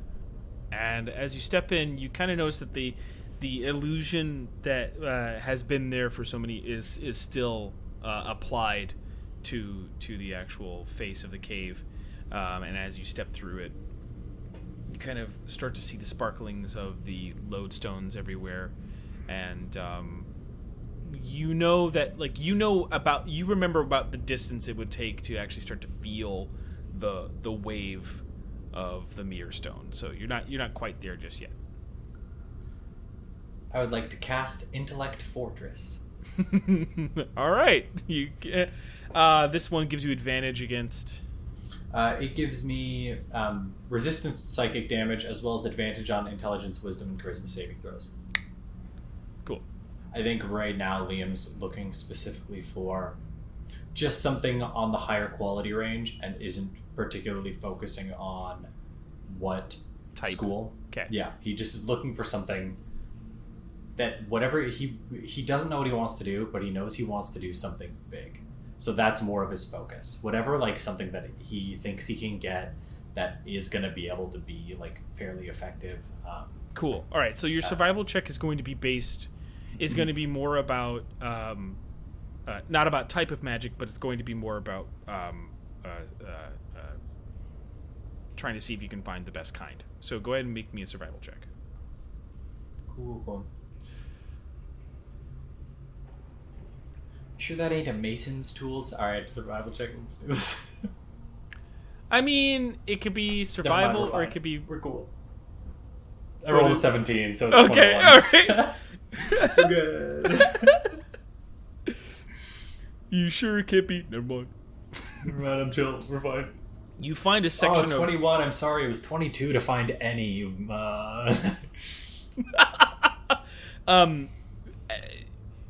Per your mom's kind of like words, like as you're moving through the space, you've spent enough time with Nerith over these past few months as well that you're getting a better, and like through sort of like Philip's discussions about it, like you're not finding that you can differentiate the magic necessarily. You can see all the colors and things like that, those things, but like even those wash and change while you're in here, so that's like it's hard to really determine. And like as you move forward, you are kind of getting this assessment that like the deeper you're going in, the more potential it has. And so you're like, you keep going, and then there's this moment where you find this section of the cave structure. You're probably about 3 or 4 minutes away from the Mirrorstone, right? Like you're not that far away, and you kind of find this chunk of wall where you're like, that actually looks like a perfect spot. Like this also looks like softer stone, like you're seeing some like breaks into it already. There's already, so like it seems like it's a perfect place to kind of crack in. So this point, yes, go ahead and give me a Mason's Tools check to kind of like break through it.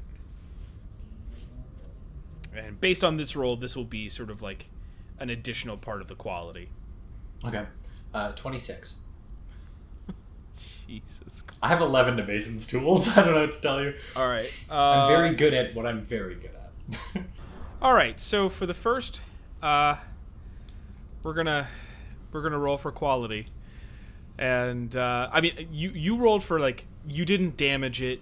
You found some really good ones. You have a higher percentage chance now of getting a better lodestone. Basically, by those two rolls, you've upped your percentage chance. Okay, let's see which one it's gonna be.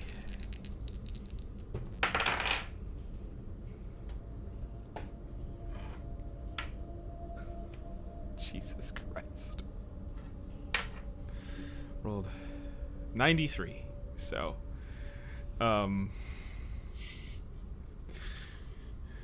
yep, that'll be the highest level of lodestone you can obtain.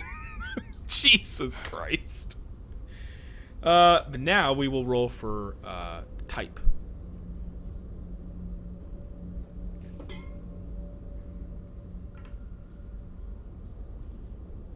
Ooh. It is an evocation stone. All right. As you pull out this sort of like, as you dislodge, and it takes a little bit of time. It's a few minute process, but like as you dislodge the lodestone, it kind of, once it removes itself from the wall, you kind of see the colors start to solidify just a little bit as the sort of like the font of magic kind of concentrates, and it has this sort of like umber red, sort of like crimson color to it as it holds it. It's about the size of, it's like you know that the stone itself is going to be able to be shaped and into whatever sort of like capacity you want, but it's a very nice stone. And as you sort of like touch it and pull it from the wall, you get this like very, very brief like into your mind of the voice of the Mirrorstone coming through, and it says, "I am here to give you what you desire." Go ahead and give me a wisdom saving throw, but you have advantage. So. That's a 5. Are you serious? I rolled a 5 and a 3. Oh man, I'm sorry. Yikes. Yikes indeed. Okay. You kind of like come back to yourself. Huh, okay. You know it happened. There feels like a blank spot.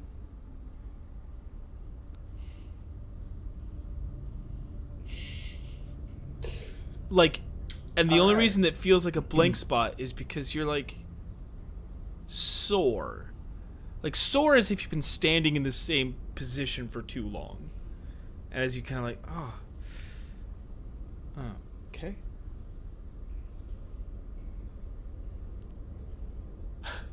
And you exit the cave, get on Pangolin, sort of spend the evening with your parents, have a nice dinner, kind of discuss it as the sun sets over Harrow.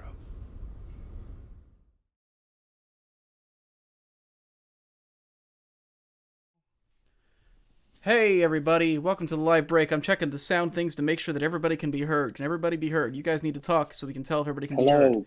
Hi, everyone. Oh, yep. Yeah, hi. Over each over. Is this good audio?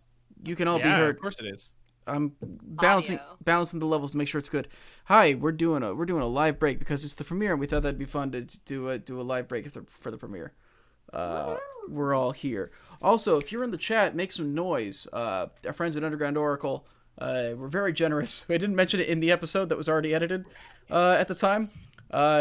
Jess and Keith from Underground Oracle are very kindly giving the Mousling supplement to everybody who is watching today, and we're also going to be rolling a giveaway for everybody who's active in chat of another supplement of theirs of your choosing. So That's very first cool. off, if you guys got any questions, Did you just have heartburn? no, Like, are you dying on stream? no, I'm You're good. like, Oh boy. I can't breathe. I just did OTA right before this. No, I'm good. Don't worry about it. Refuse to make noise. Oh, hey, the Gentleman Wake is here, and St. Freestone's here, and Lost City of is here. Yeah. All you need to do is so the way we run it here, we don't do keyword for these streams. We simply do just active chatting. If you literally post within the last 15 minutes, you should be eligible for the giveaway.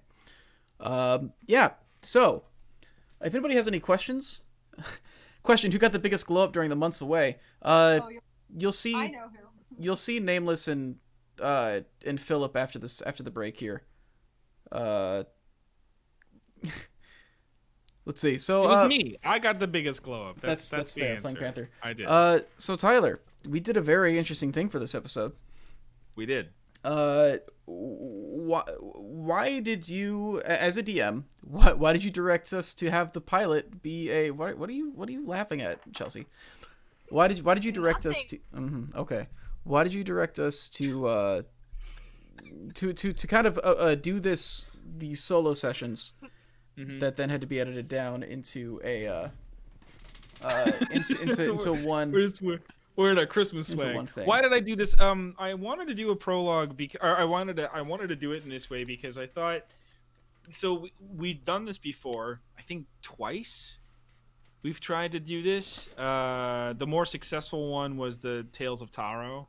I think we tried to do one before that, and I can't remember what it was that we tried to do that with. Going into Hell. Before we went into Hell, we tried to do a thing. The problem there was we were still filming in person at that time. Right. So And we had so- that's what it was. Yeah, we did it all in one day, and it was this weird sort of I remember just that was a bad recording day. I remember that it was just like we didn't we were that. I guess it's the constant story of our show is just like we're learning. Yeah. We learned how to do it. But so in that nature, it's something that we always talked about, and it's something that I was always interested in this campaign as well as just in games in general, is the idea of narratively when you're telling a story, you can have these one-offs, like some of the best episodes of like anime or magicians are when you're just like following a character who doesn't get any screen time in the main story but gets a really kick-ass like side story, and you're like, I would much rather watch this. Like this is so cool. Not as a negative towards our show. I just mean to say like it's a chance. What it should be is a chance for someone who's working as a team to get to do what they really want to do. And I kind of like that was the main imperative, because as you guys said during the dinner, is that it's like if at least even half of your group, at least in the dinner, it was Liam and Philip saying like, yeah, we got to go to the plague marshes, we got to get into the Tower of Blight, we got to do this. That sort of motivation means that like it's the FF7 go fight Meteor, like go fight Sephiroth thing, like settle all your business because we're about to go do something that might not allow you to have time later on to go do that. And I suppose that was the main reason for it, is just like I wanted to do it this way because I also like giving you guys some time to step away from other characters. Yeah. Or engage in characters that maybe you don't get enough time with, right? Like That's kind of the thing with this. It's something I've talked about too. It's like when you're talking about playing in a group, that's one of the things about parties. So from like a gameplay standpoint, it makes sense to always keep the party together, just because like you are strongest when everybody is in the same place, like from like stats and fights and all that. But if you're talking about like from a roleplay standpoint, we are a primarily character-driven show.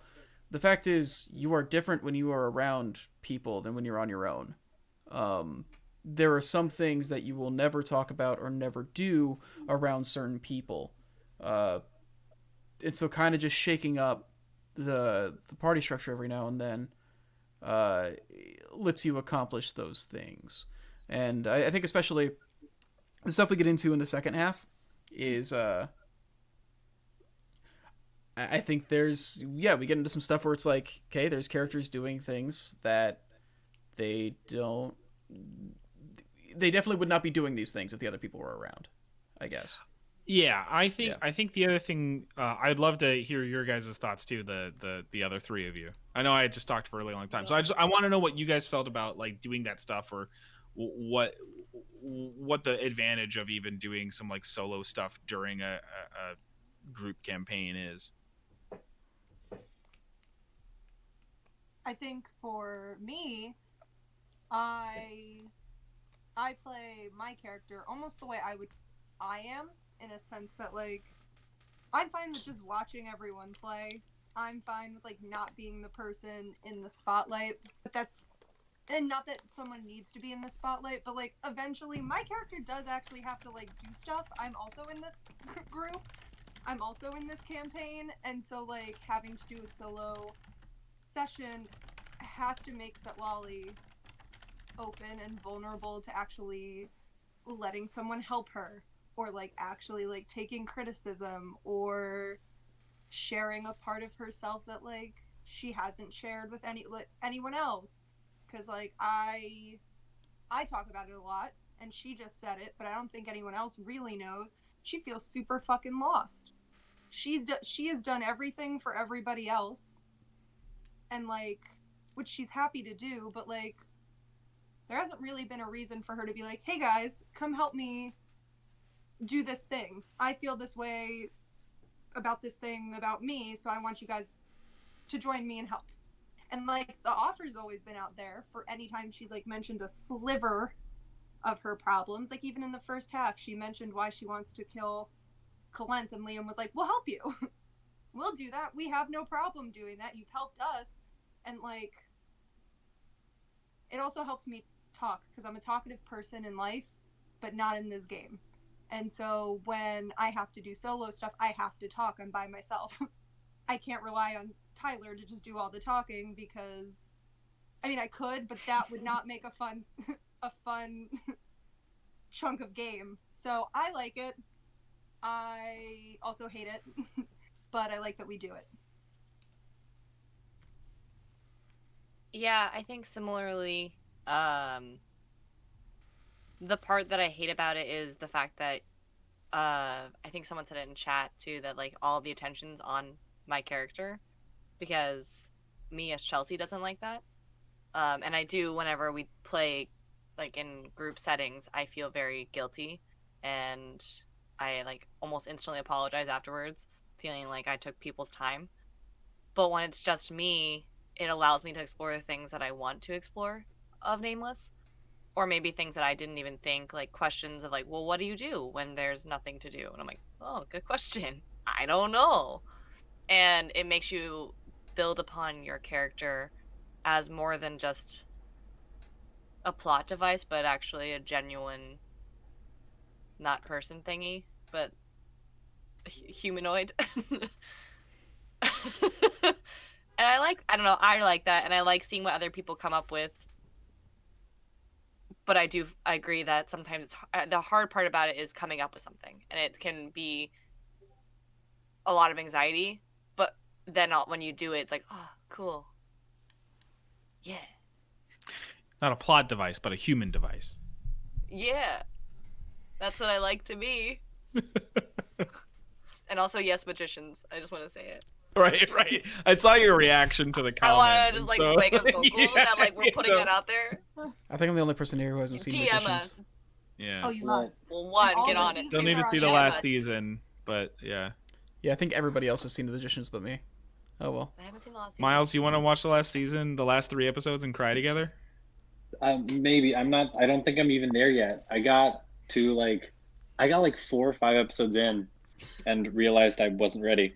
I haven't started my rewatch from the very beginning yet, but I'm gonna any day now. But it's your turn.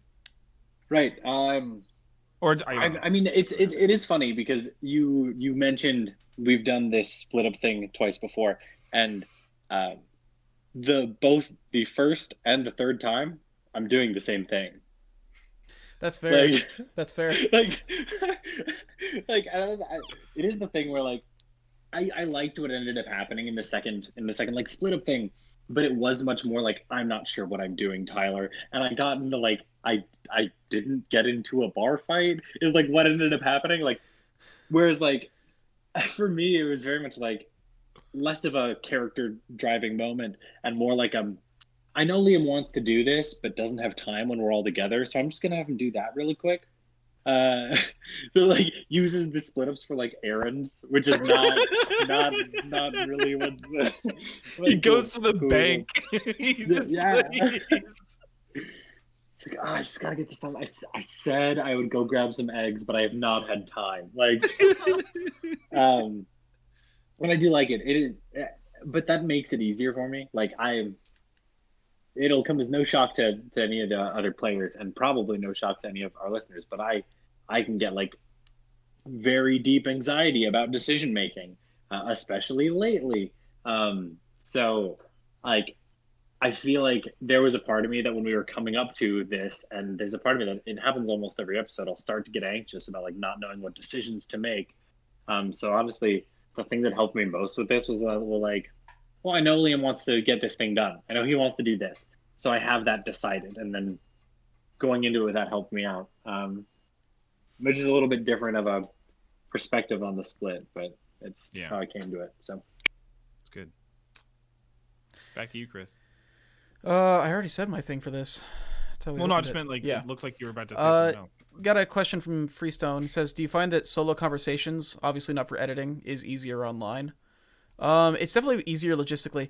It wouldn't be as big of a deal if we didn't live in a New York apartment. The issue when we tried to do it in person before is we had nowhere for people to go when it wasn't their turn to be up. That was the main problem. But when it's been digital, it's been a thing where it's like, we literally just record these when people have time. Like, these were recorded over this episode was recorded like over a week, basically. Just when people were free. we recorded it, and I think that would be like I thought about it moving forward as well as like whatever chance we have at getting back in the same room is desperately wanted.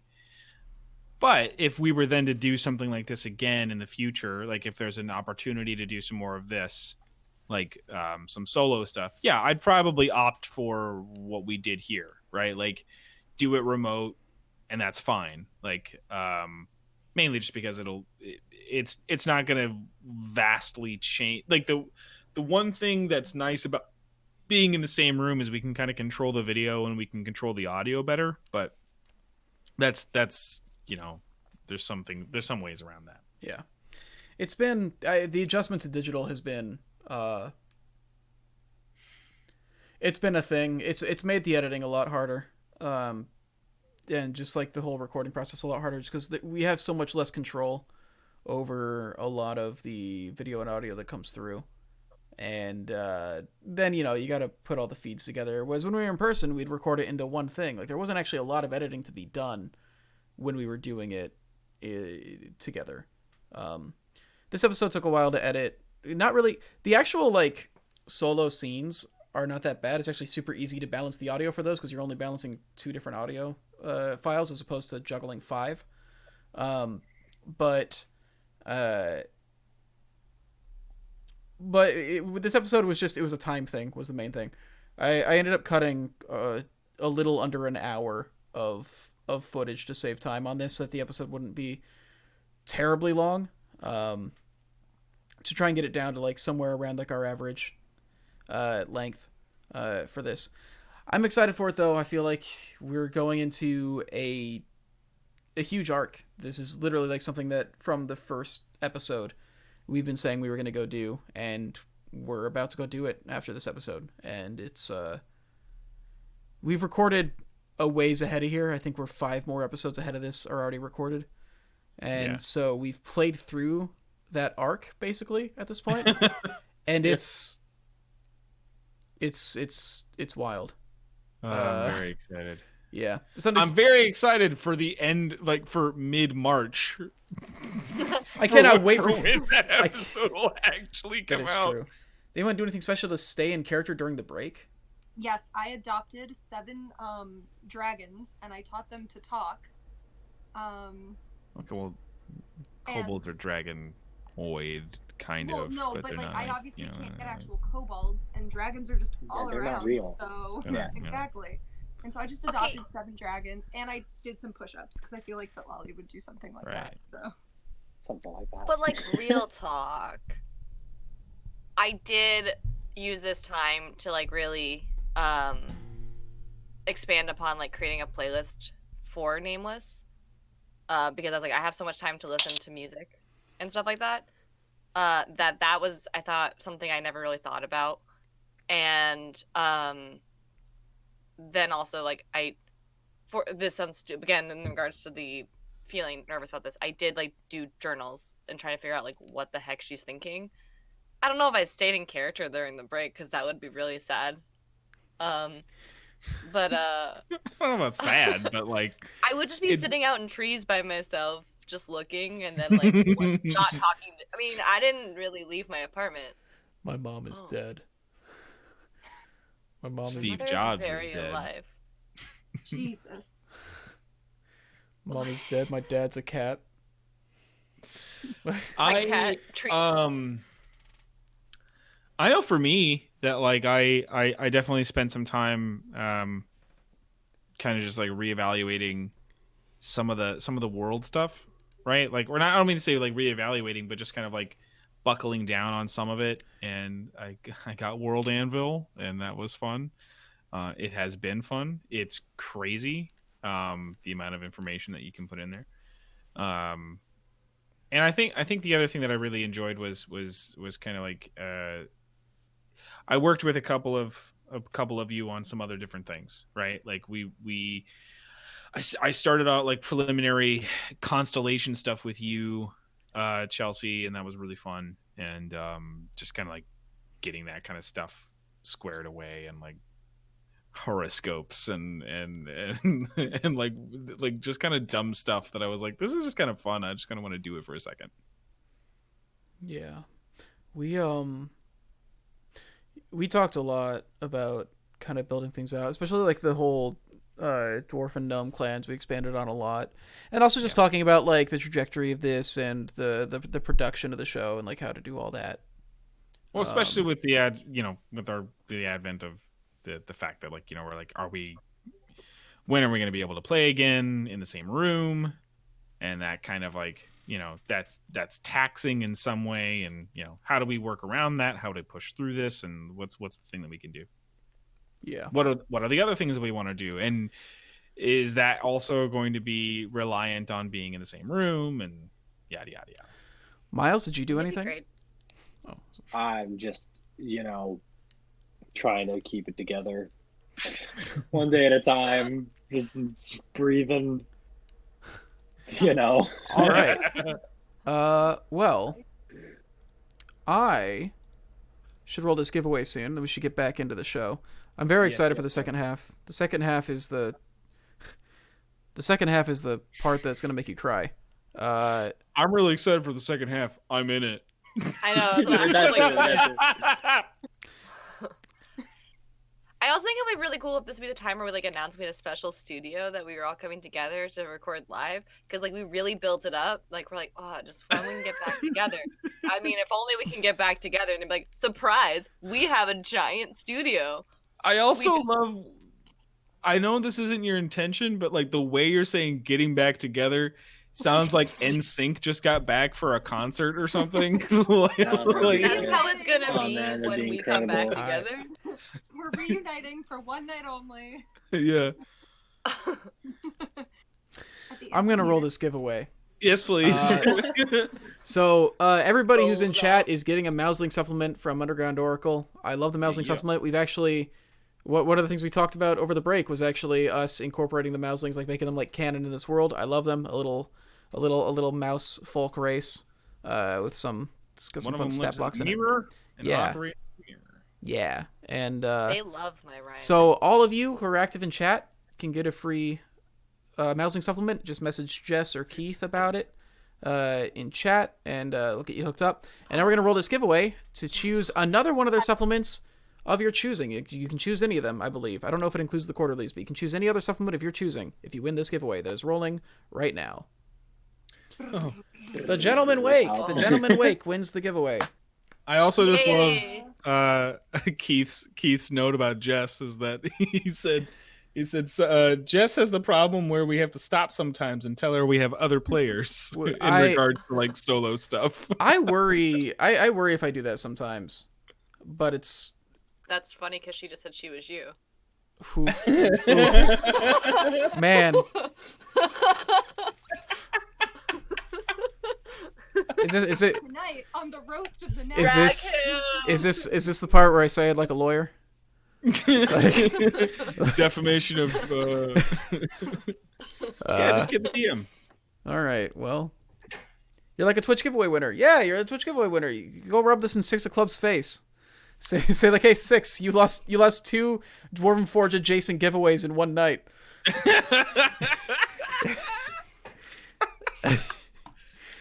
All right. Oh, that'd be great. All right. Oh, also, just so we're gonna say it here live, but we'll have other stuff throughout the week and for the following few weeks. Shard Kickstarter is live yesterday, and our good friends Jess and Keith from Underground Oracle are a part of it. We will have an affiliate link to share with you. We'll put it on our socials, and we'll basically be blasting about that as we blast about the upcoming episodes and all these things. But go ahead and follow that. When you follow that link and support the Kickstarter, it also is going to help out Jess and Keith. But basically, in general, Shard is a very, very I really appreciate it. I think it's a very well optimized VTT, virtual tabletop. One of my favorite parts about it is it's free, kind of like entry level. I know that's funny, but like, I guess I just mean to say that like one of my favorite parts about it is that like the amount that you can still do. It was sort of it's kind of like D&D Beyond in the way where it's like the amount that you can do from a bottom tier scripts, like a bottom tier just like free account is really kind of incredible, and especially in this time where a bunch of people are looking for inexpensive ways to have a very good UI system to play some battle maps or whatever and keep all their things in one place. It is very good for that. I also just really appreciate all of the content that they put into it, and as well as Jess and Keith. They also have a lot of their supplements in there as well, and it's very easy to kind of integrate all those things and operate. And it's much more stripped down than like in a good way. It's like it's much more streamlined. I shouldn't say stripped down, but streamlined rather than like Roll20 and all those other things. So I can't grab the affiliate link out of our Discord and post it right now because I'm currently window capturing our Discord. If somebody wants to grab, if you want to grab the affiliate link out of there and put it in the chat, I got it. One thing I personally really like about Shard that I liked when I played around with it is their method for managing encounters kind of combines the D&D Beyond encounter tracker. It's like that useful while also still having like Roll20's like map, like actually setting up and running fights is very fast and convenient through Shard. That's the thing that I've liked. That's the thing I've liked about it the most. All right. You can set up a lot of stuff all on the fly, or you can have things ready to go. That's kind of the best part. Yeah. All right. I think that's it for now. Shard. Yeah, it's a new virtual tabletop client that's interesting.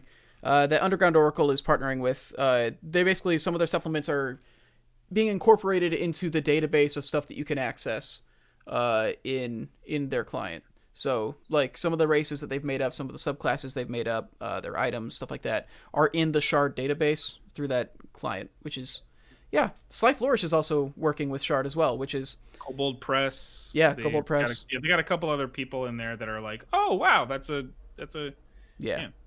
So it's one of those things where there's a lot of virtual tabletops, and they're all good at different things. Shard in particular, I think, is just fantastic for encounter stuff, and they're also they're still new as well, so they're constantly improving it. I'm sure there's things that are new and better about it that I haven't realized yet.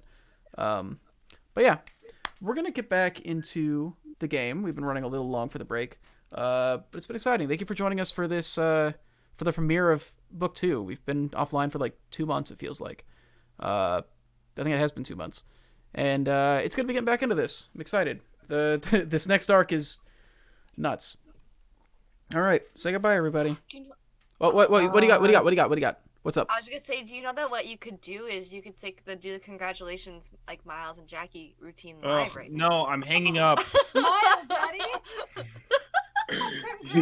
Super special thanks to... Insert name here, except we do know the name, and it is the person that won. Congratulations. Well, then it's not your really cool joke, then, is it? It's the gentleman. It the is, gentleman. she would insert the name. You'll find out everyone. All right. Well, thanks everybody for showing up. We're glad we're all here. Everyone. Congratulations to the gentleman wake. Yes.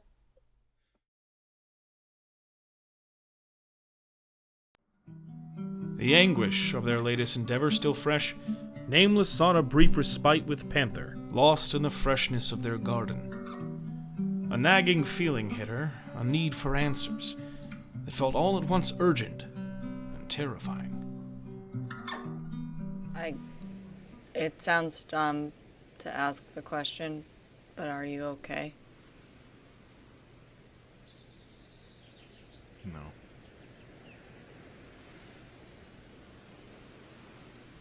I figured. I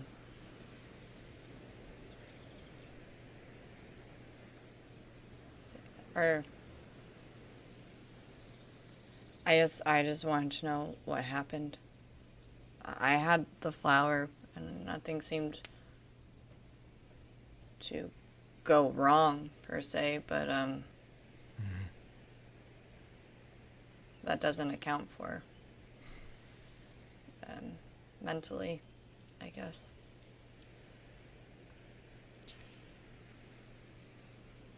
That collar is sort of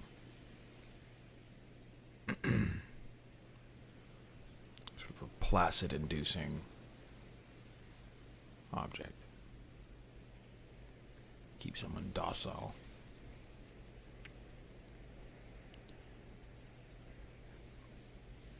Helps when you're paired with that kind of magic that the flower invokes.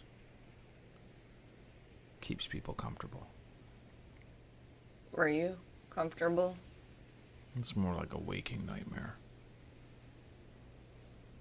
You have no sense. You're numb.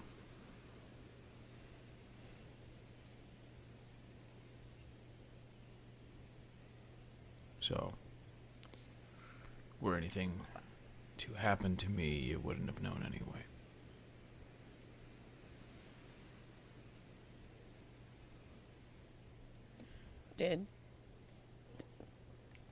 Did something happen to you then? No. Almost. But no. What happened? Almost happened. The badger, he's just vindictive.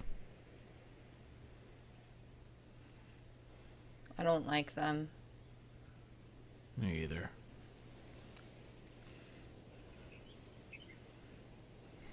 I'm sorry that you had to go through that. I didn't know what else to do. No, that's...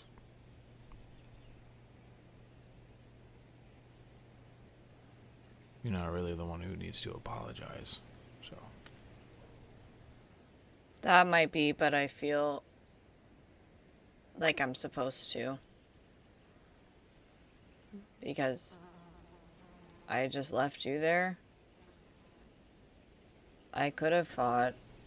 I don't know. I was scared too. Well, you could have. But... I was scared as well. I don't think fighting would have been the answer. I think you chose right. It wasn't just us. I don't care about them, really.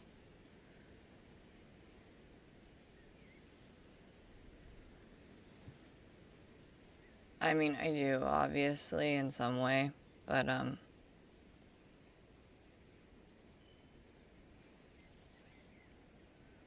thank you. Why me? What do you mean? You could have chose Herrick. You should have chosen Herrick.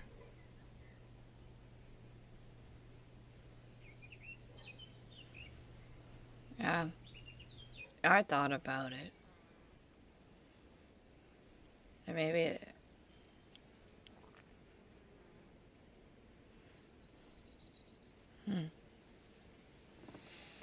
yeah, I might regret that choice later.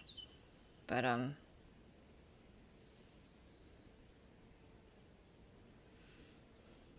don't know.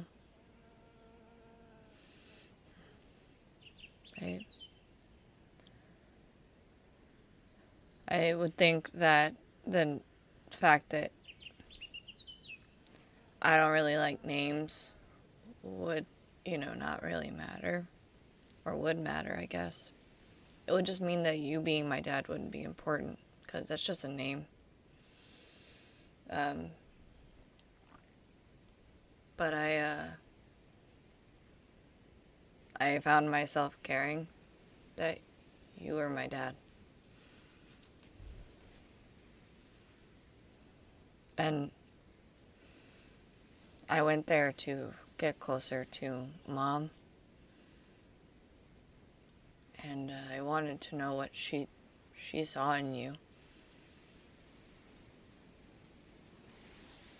And I know I might never, because you might not ever remember everything.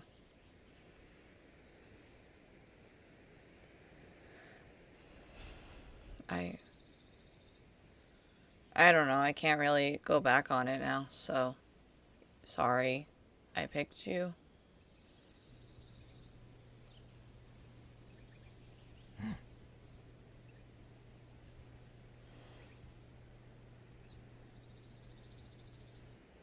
If you don't want to be here, you don't have to be here.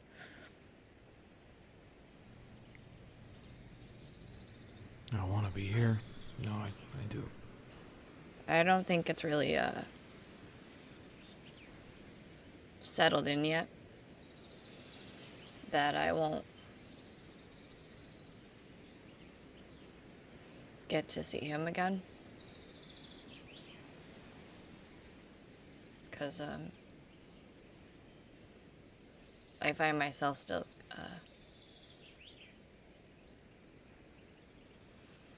wondering if he'll ever read that letter. Or if maybe, you know, he'll, I don't know. Just, I think it's not really real yet to me. And I'm hoping I don't grow to hate you for it.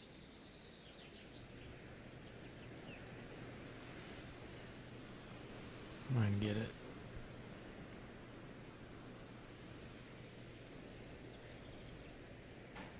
Yeah. I don't know how or why or what about it changed it, but I remember a lot more. That chain came off. I remember a lot more. I remember the dreams, the ultimate terror behind it all.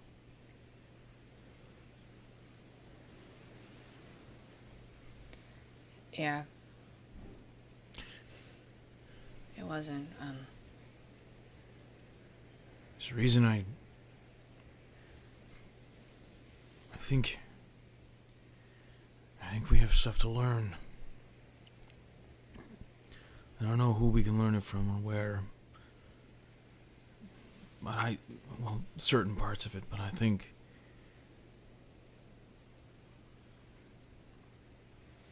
part of my job was always to teach you.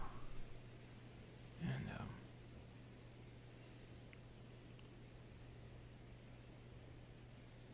with everything that happened, I guess that sort of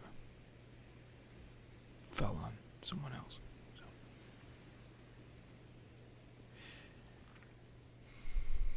If you'll, I don't know if you want to, but stars are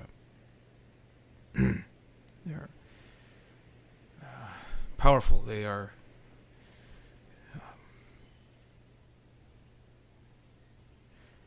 it's hard. I was never a good teacher,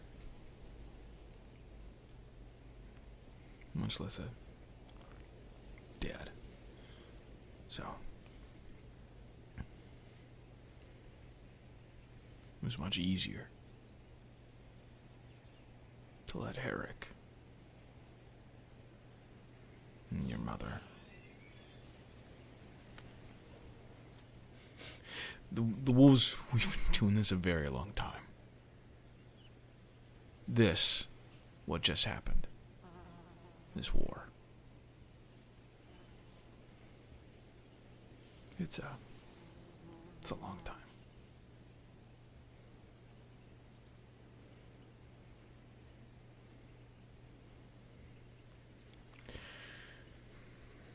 Sorry, I'm getting off track. no. Stars. Did you ever do this before? Start a war? You? Or Mom?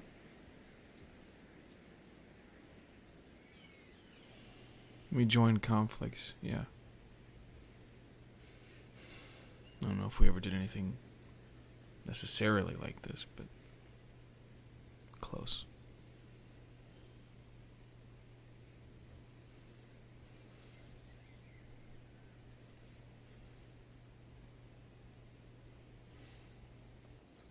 Why can't people just leave them? I don't understand. No one seemed to come looking for me.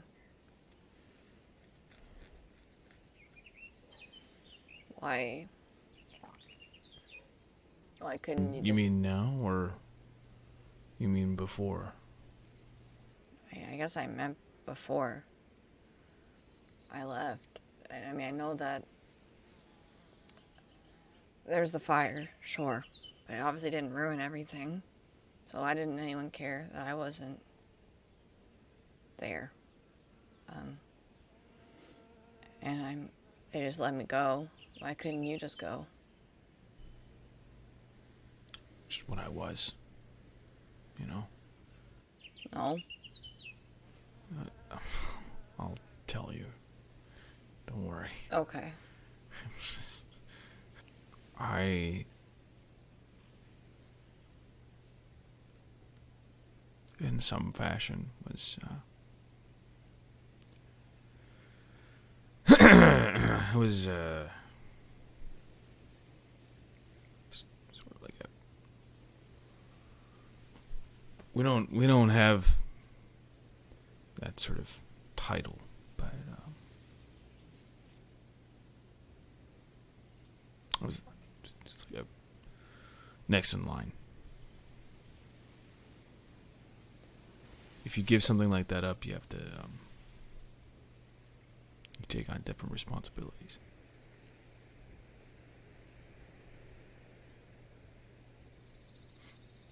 Why? And I have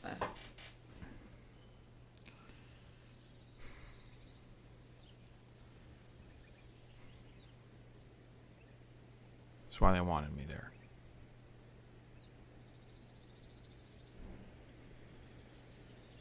I got something that you got now. Or I had. you. What do you mean? You could. And the object of the Sylvain, right? That is it's a trait. It's a trait that's passed on. Is that why you're like this? You just didn't come back? Sort of why I'm stuck like this, yeah.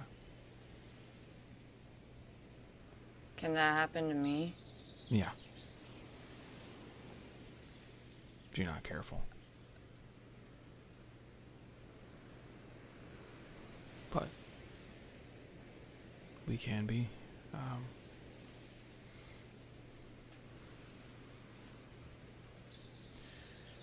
It's inherited, right? But it can be given as well. I can give it to someone? Like a disease kind of thing? Or like intentionally? It more likely would be done with intention. You were,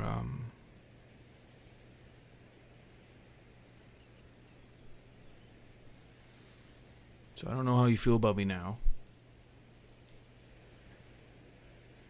I understand if this changes something,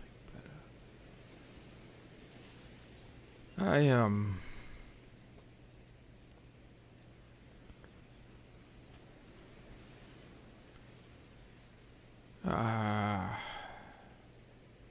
I was supposed to be next.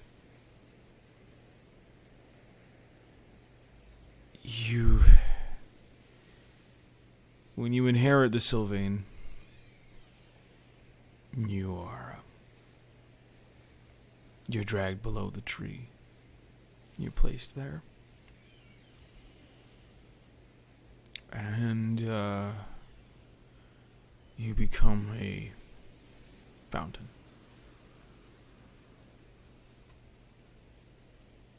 So So you'd live forever kind of thing, or like you were gonna die?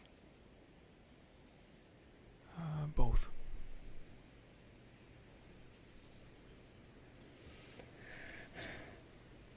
You are going to be a fountain for others, Sylvain.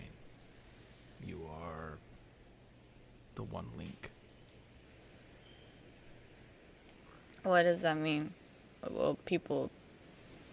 Look, I don't want to get too gruesome, but they, you're strapped in. They, routinely drain you, and, that is sort of passed around. So I didn't want to do it. So I made a deal.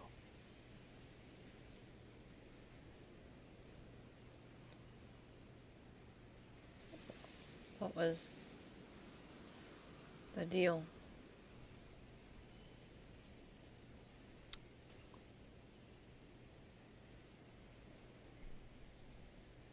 It was you.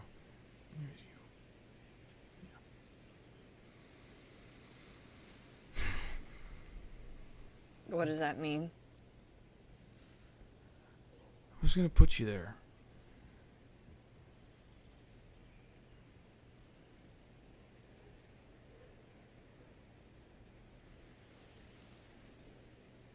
And that's why she ran away. One of the reasons.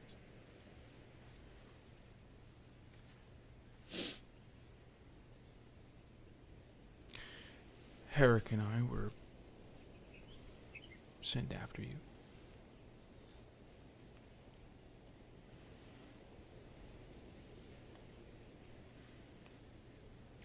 And along the way, he convinced me to do this. He kind of like gestures to his body.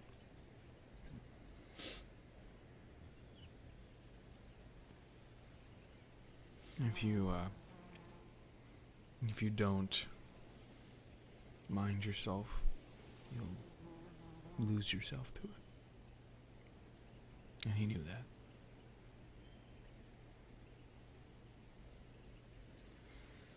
And then, as we got close to you,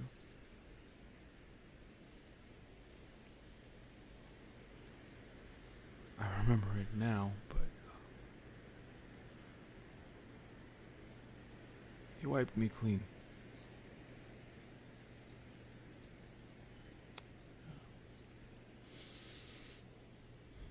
He got you two away.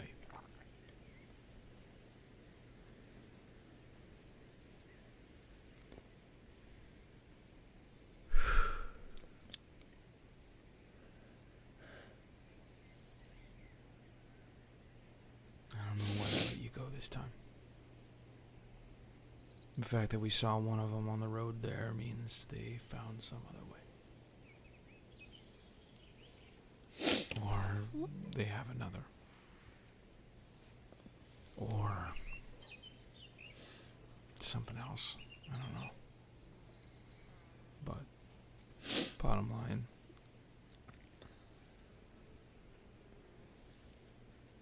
that's it. That's my story. You could have lied to me.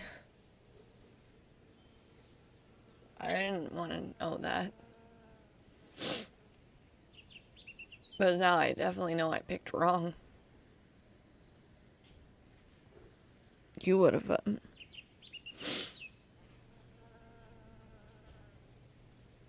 Yeah.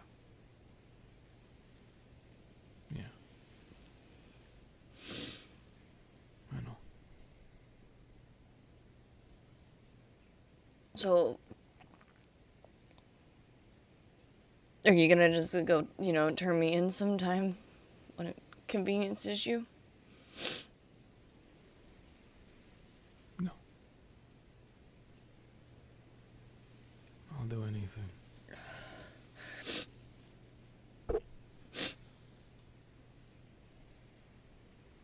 To make up for it? To make up for the fact that you were gonna kill me? Or whatever, drain me?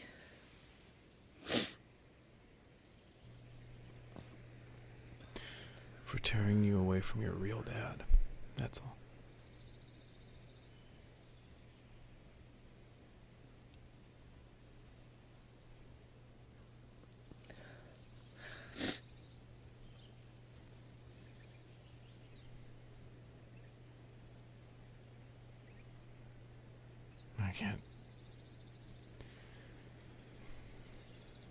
I can't call myself that.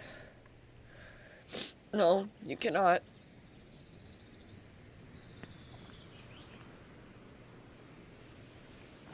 I want to, I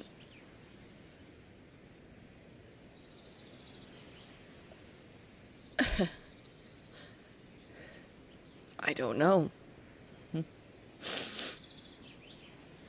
It makes me really mad just to look at you right now. I know that I will need your help.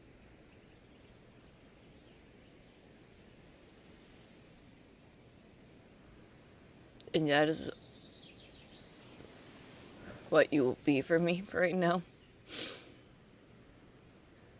You were able to teach me things. Yes? Yes. I still want you to teach me things. But you were the one constant thing in my life. And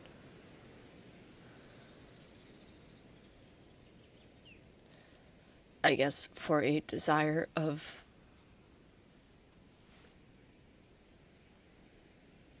normal,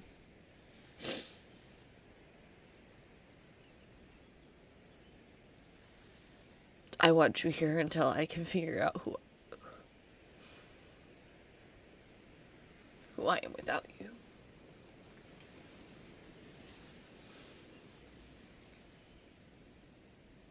And maybe that will change over time. But I have to kill Arwen. And I don't think I can do that without your help.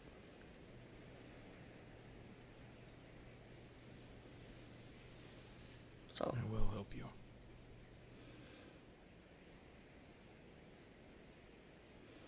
good. I don't know, what that means after.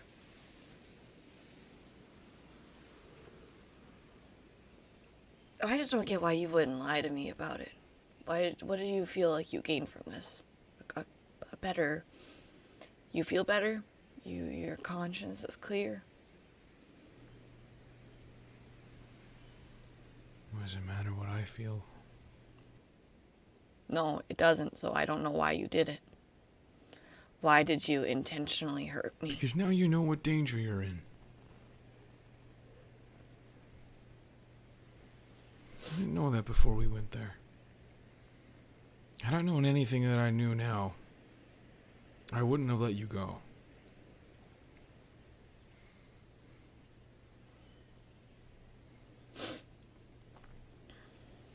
You're one in a generation, is what it's supposed to be.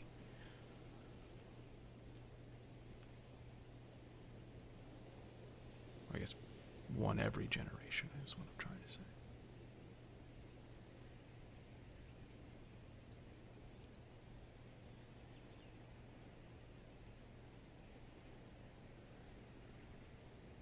I want to apologize for telling you the truth.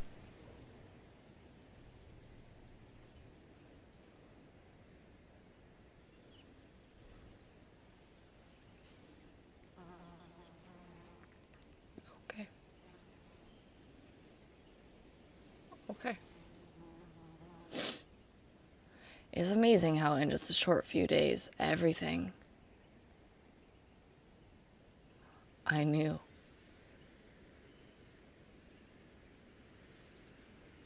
just is gone.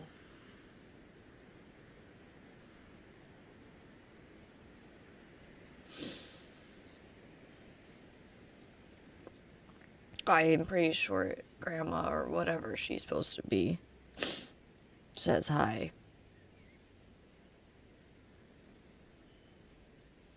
Or that you're dirty or something, I don't remember.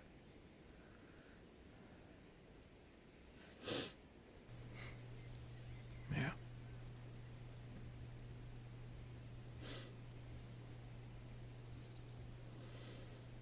Never really did like me. I could not imagine why not.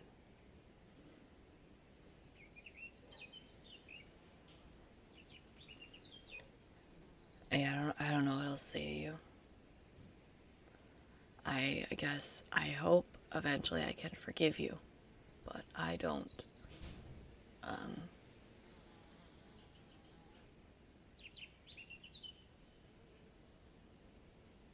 I don't see how I could.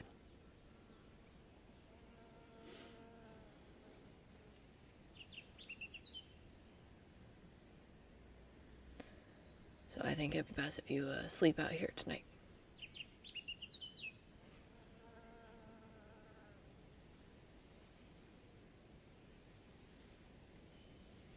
And we'll convene at a different time to I guess discuss lessons.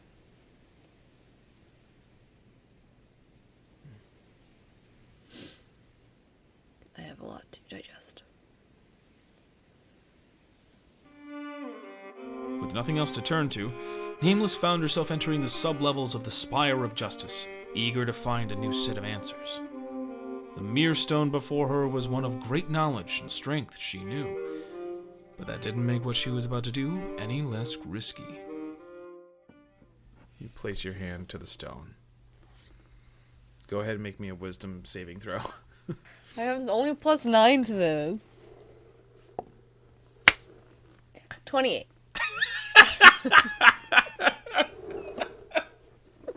Okay. How'd I do? So, you kind of feel the surge of the stone hit your hand, and you can tell it's looking for information, and you're able to keep your sense of self intact, and you can kind of tell that it has not been able to, like, penetrate the barrier of your mind. You don't feel malice in that. You just feel it's something that it does. It just has that innate thing that happens. Not so much a defense mechanism, but something akin to that. Just reactionary. You come into this sort of empty space, this aqua blue fog kind of permeating where you're at. There's no end in sight to the endless void, right? And as a voice sort of rings in the space, kind of like a feeling of vibrancy throughout your entire body as the voice rings out. It says, "It has been a moment since you've been here." Yeah. Yeah. I came with something in mind, and I'm sure if you went through my brain, you'd see it. My friend Philip was able to talk to someone. Yes, you talked to Galenth. Yeah, I was going to get to that name eventually. I would like to talk to them. Request an audience with them. Well, I don't know what you were told. I can't advise it.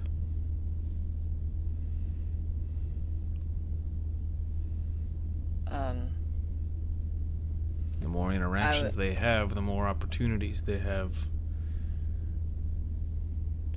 To... I just need...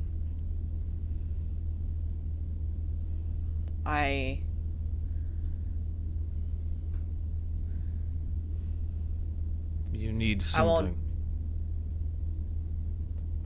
Yeah. I just want to know where someone is.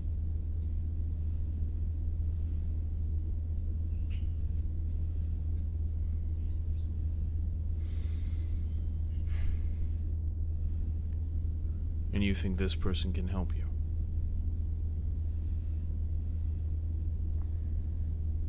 I don't have any other options that I feel like would work.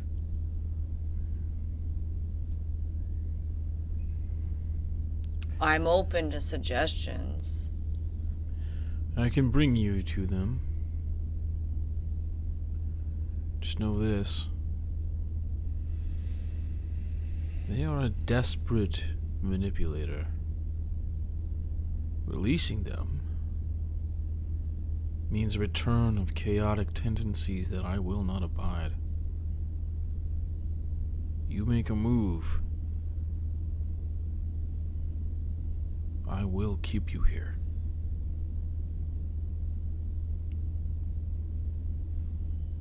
I just want to clarify when you say a move, just so I'm 100% clear and don't make such move. A move to release them from this conversation. During this conversation, if you make a move to try to get them out, that's what he's gonna do. That's what they're gonna do. I don't think I will do that. Intentionally.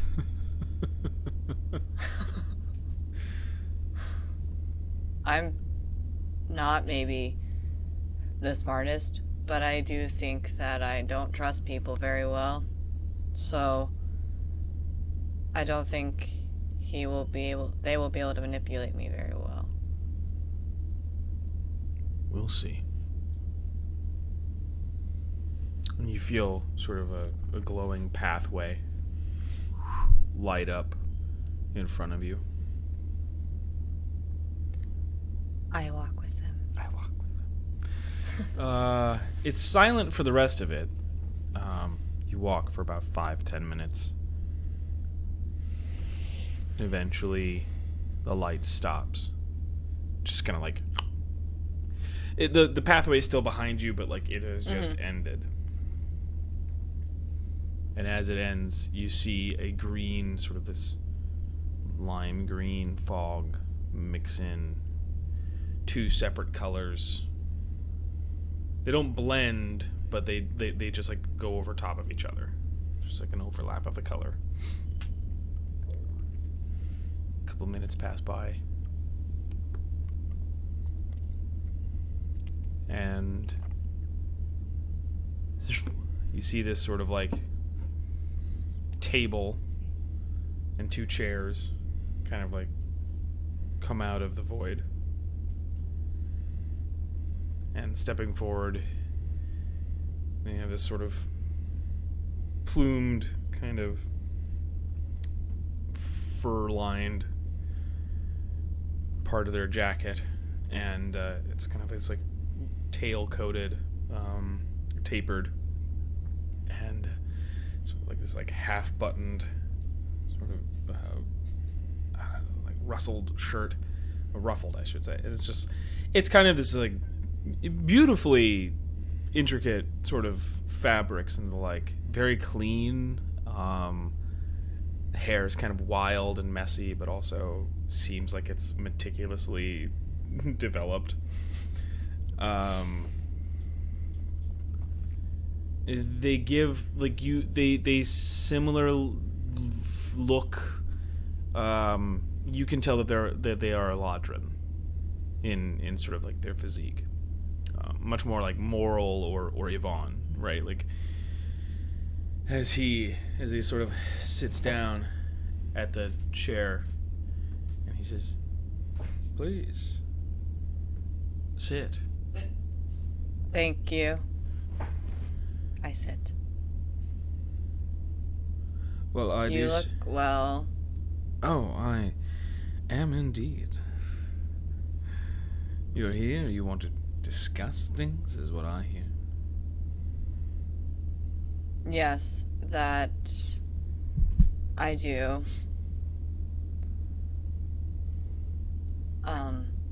Well, then, how might I serve you? I don't know if it's something you can do. My party had said something like it. How easily are you able to find someone?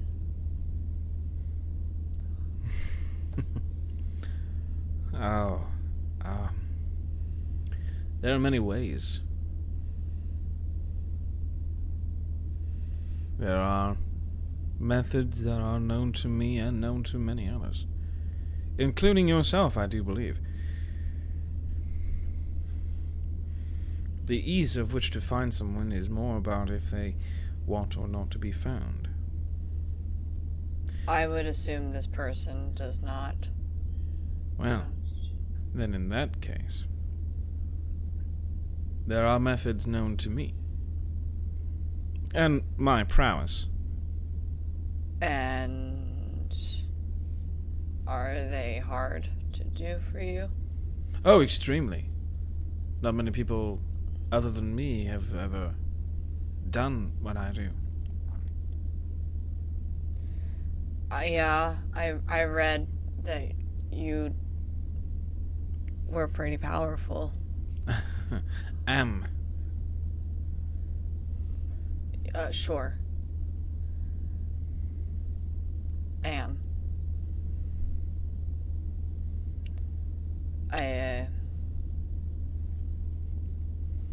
need help finding someone because I need to right a wrong. And I want to do it quickly. Well, this sort of thing takes time. Sure. I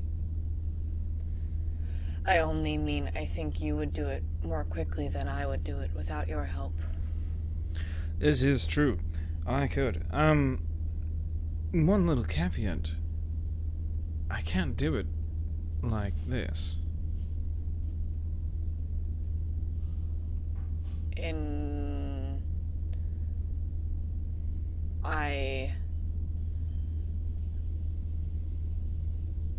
I can't help.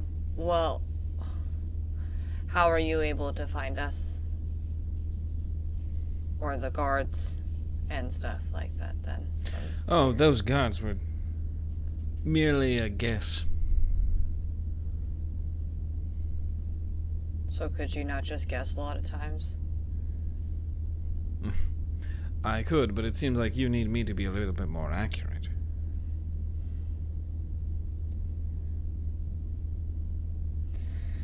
I follow you because you have the box.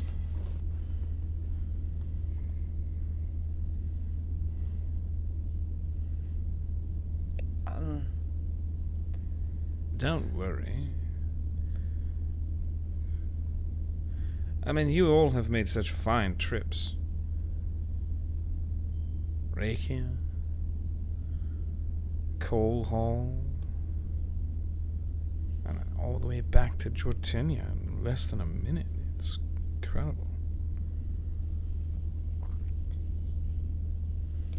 We are also very powerful, too.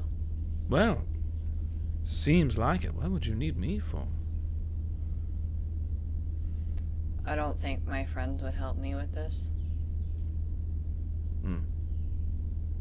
It's the trouble with friends. Sometimes they don't believe you. lock you in a tower.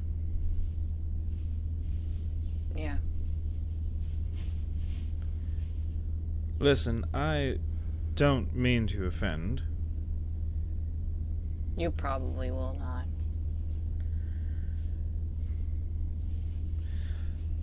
Your mother is right. There is something coming.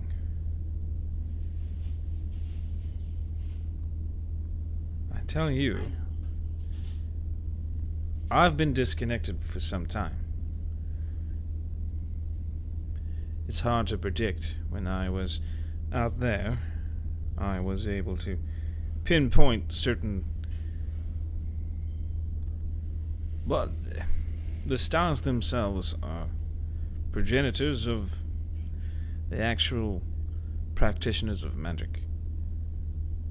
Yes. Some of the original forms of magic were discovered through the stars.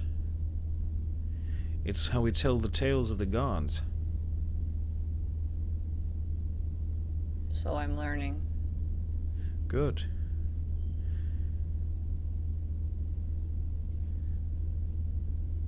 It's how we track it. There's a primordial chaos on its way. That is what I see. It's what I saw. I have been disconnected from the stars for some time, so I don't know which way it's shaped or where it goes. But it will come. Is it not going to come from you? Again, no offense. But I've kind of heard that you're the one gonna bring... And I'm insane, that I'm crazy. No, I don't judge that. My mother was called worse. Yes. I don't use those words. But I've just heard that, you're going to bring chaos. So, maybe your search for chaos will cause chaos. Maybe. I'm talking about prevention. I am talking about the protection of our material plane. I wish to guard us. And no one else wants to believe it, but that it has no form. It is a thing of nightmares and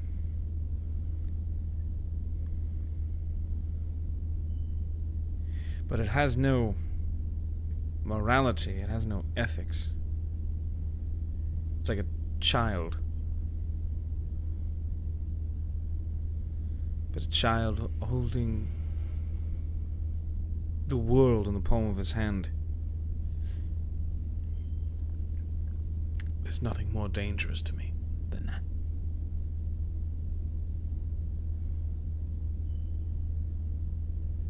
Release me and I will serve you. Just do as I say. Help me. Can I not help you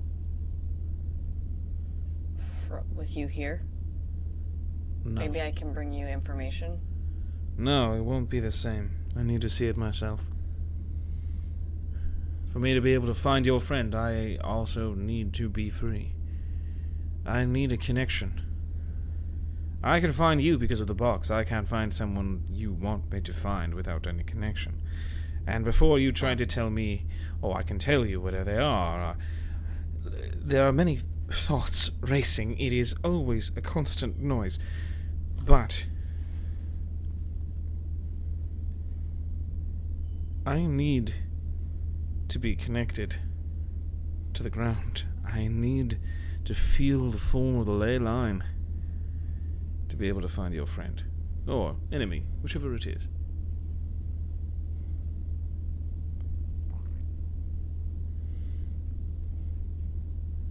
Look to me. I don't try to lie to you. You can believe that or not, but I have no reason to lie. You and your friends hold all the cards over my fate, and I am imploring you to help me. Isn't that what you people do? I don't necessarily. I'm just there. Philip, sure. Then allow me to help you. And I swear, you will have your justice. No one deserves to go through what you have gone through.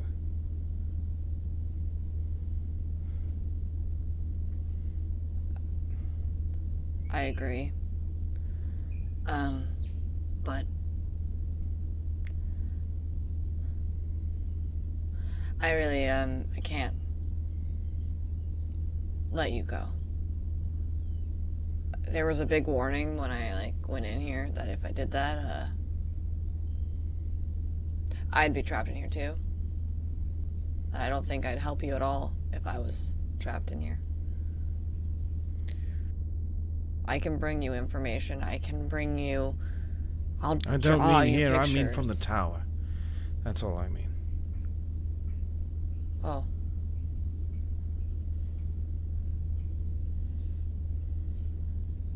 Okay. See them sort of look around the room.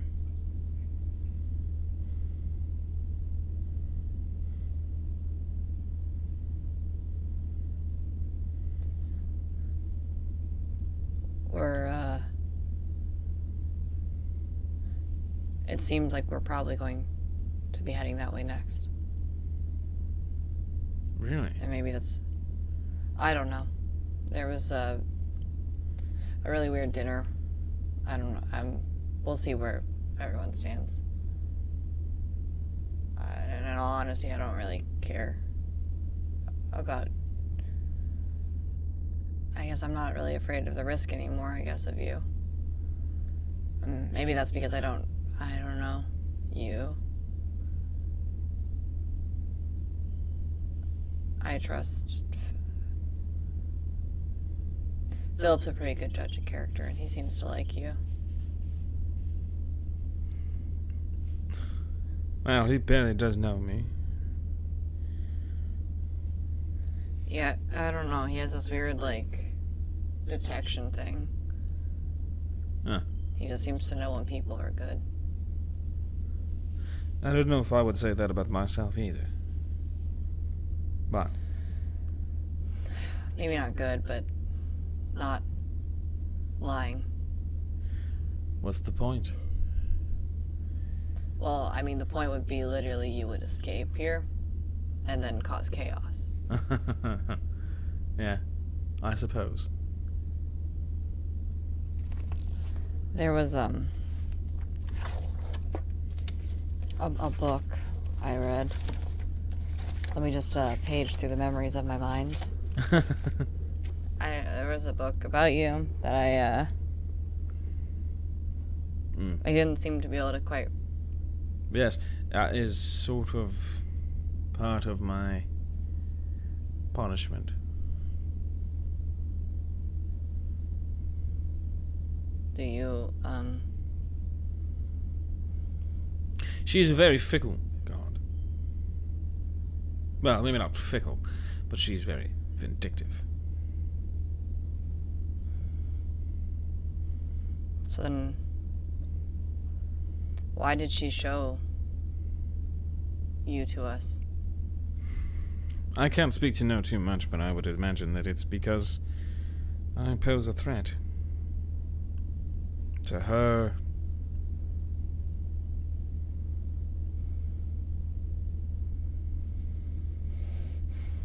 She likes things a very specific way. I don't understand if you are just trying to protect the world. Why wouldn't she want that? Well, I believe some of my methods would counteract certain parts of her desire. She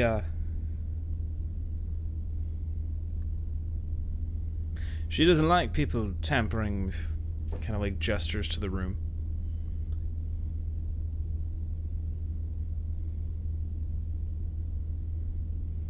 Sort of the last vestiges of Mistra. At least some form of physical presence.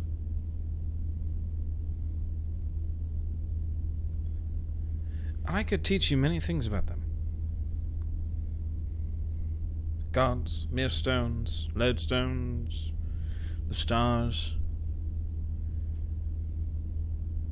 Not just you, but your whole party, if you'd like. Imagine what we could do to the world as well. The Three Sisters made us free. I simply want to continue that trend.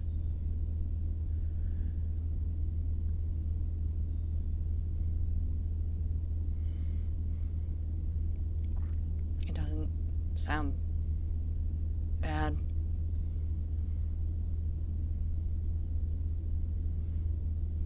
I understand it could take more convincing, and I am glad to do so, but I believe our time will run short here very quickly. You can't find someone from in here, though. No. I am very limited. For instance, taking care of those guards for you. That put me out for a month.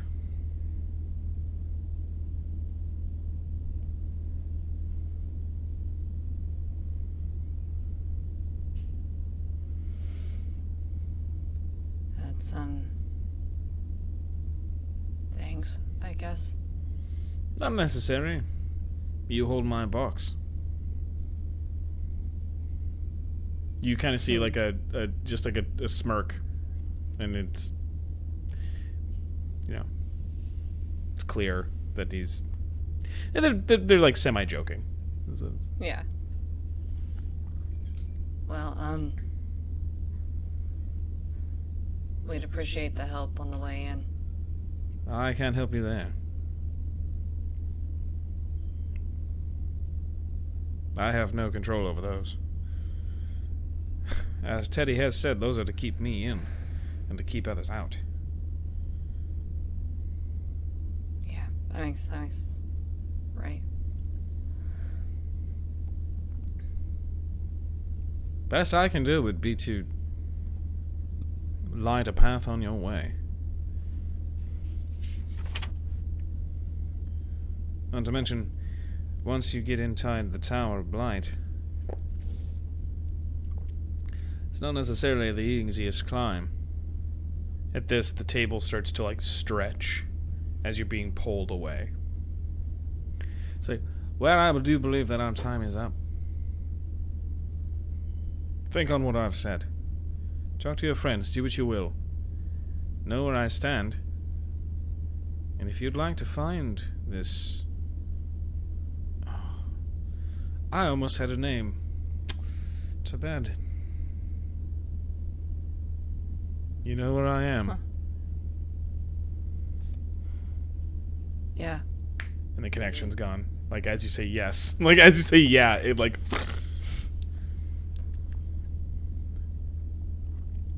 You're still within the void.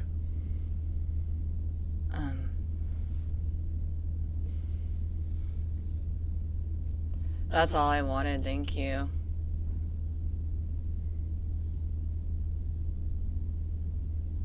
You're still in the void. Oh no.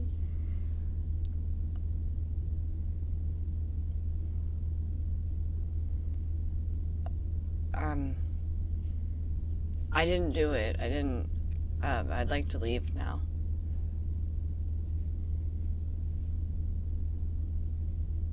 I know you're there.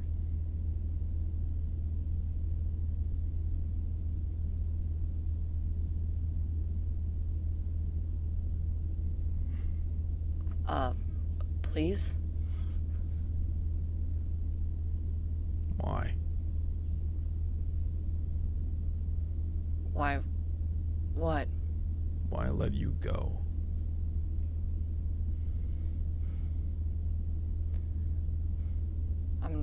Because I didn't let him go. That was the rule.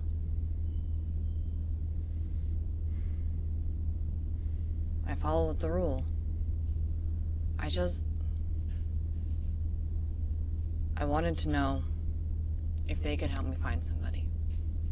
And they can. That's all. Give me a persuasion check. With advantage, because you passed your wisdom save. I have a +0, so this is gonna go really good. So, come on. 11. With advantage? I have +0, so I rolled an 8 and 11. Okay. Alright. I was just making sure. Like, I just didn't want you to miss out. Yep, nope, that's it.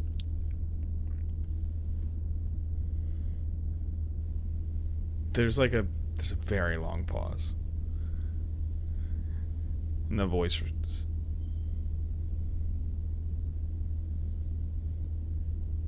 We will be watching.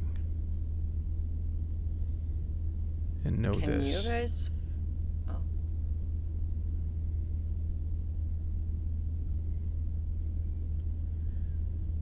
Choose carefully.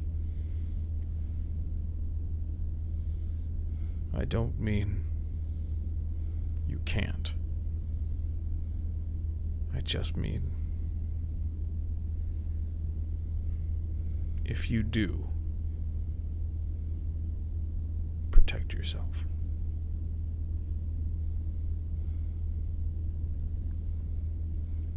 Be wise. I can't stop you. That's not what I'm here for. Not really. I'm here to protect Sisted.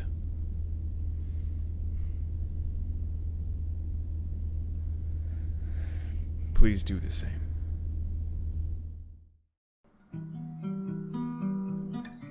It had been quite some time since Philip had seen the expanse of the capital city, Farah, and getting there on the new Alolian train added a fresh experience to the mix. The city would grant him the chance to visit an old friend, one who might further help him investigate a new discovery. Well, it is good to see you again. It's good to see you too.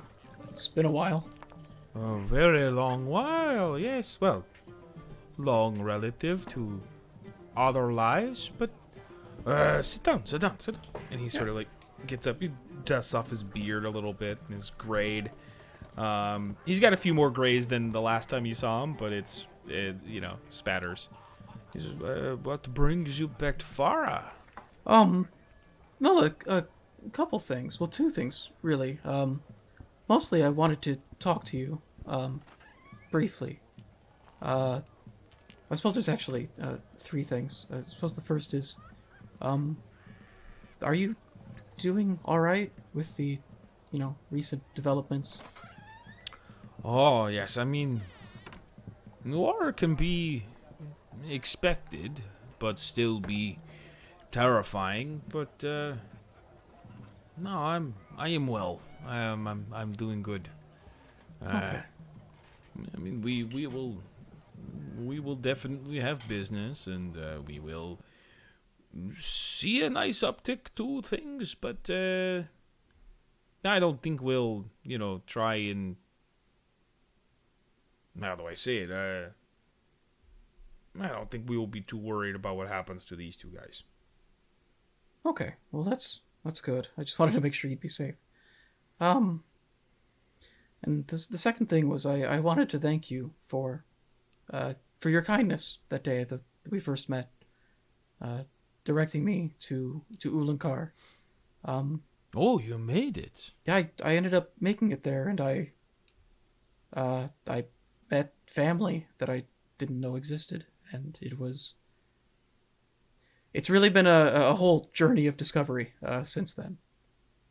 Learning more about the clans and all that. Did you learn something else? I did. Which brings me to the third thing I wanted to talk about. I wanted to apologize.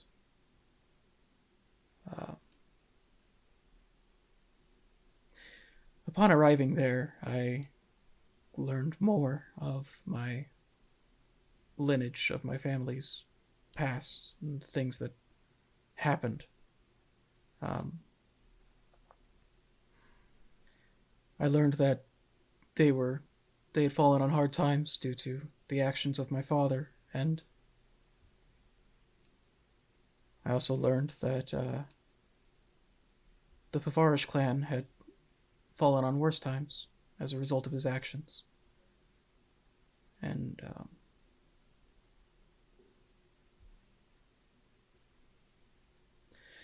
I may not have known at the time, but it's the more I've thought about it since, the clearer it's been that,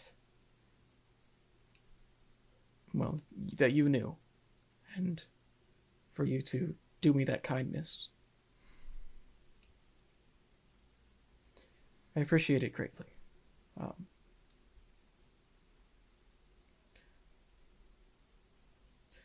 I went on the heist. And I made it back, well, clearly. I erased the Fraterfolder's debt.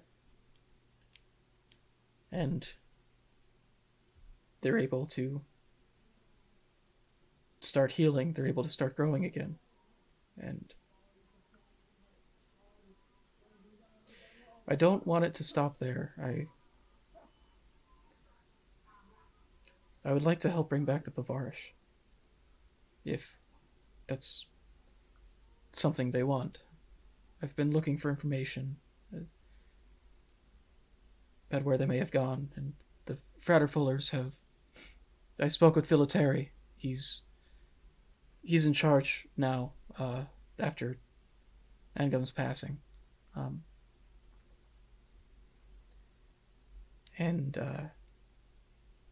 The Fraterfullers are there to serve as a safe haven and an ally to the Pavarish, if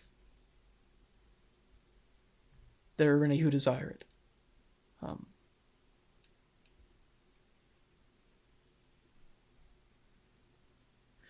I'm going to be heading north from Rakia soon, or north from Ulankar soon. I've heard rumors of more Pavarish, and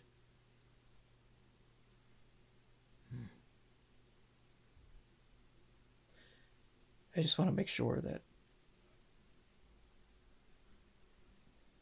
I can ease as much of that pain as possible. So I was wondering if there was anything I could do for you in that respect.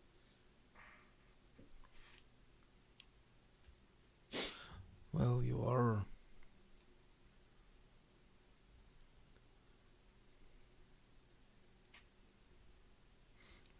unlike your father in a very good way.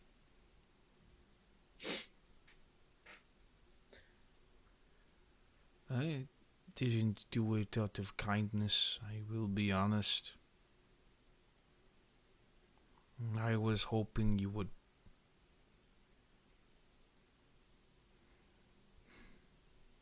If I am to be honest, which is my duty for someone as true as you, I was hoping you would be punished. I handed that to you. I sent you to them. As soon as you said your name was a Fraterfuller, I knew you had to have some connection with that man.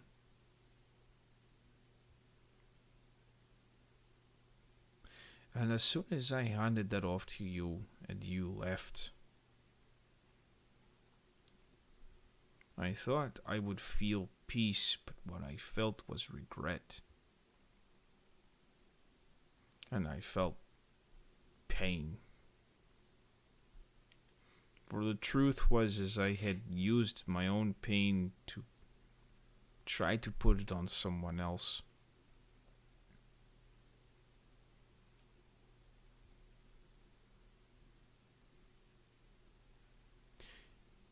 So to say to me that you could give me more, I do not need any more from you, Philip. You have already proven the actions of one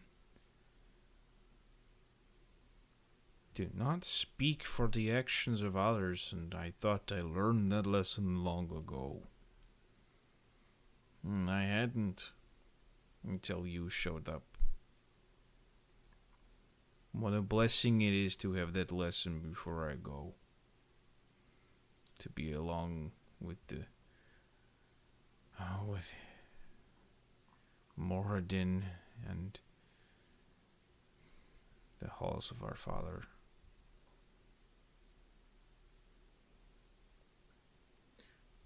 I do not know if I will go home before the end, but I hope so.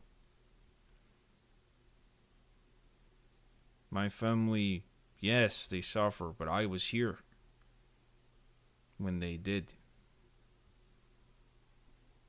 And the Rovaks, they have taken care of me for all since. We have been friends. But it is not the same as having a family.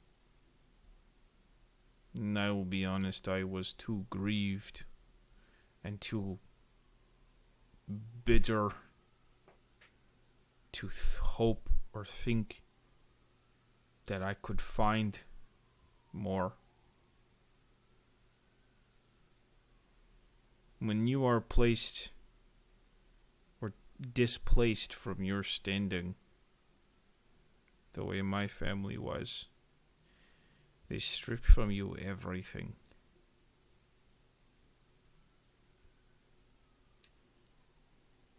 And they leave not a scrap of bone.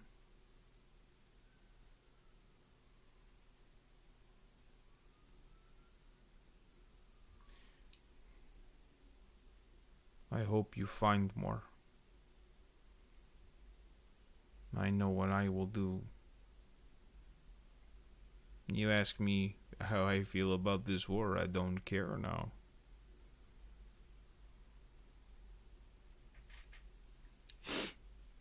I know what my mission is. It's been a while since my old bones have adventured, but I can think of nothing better than this.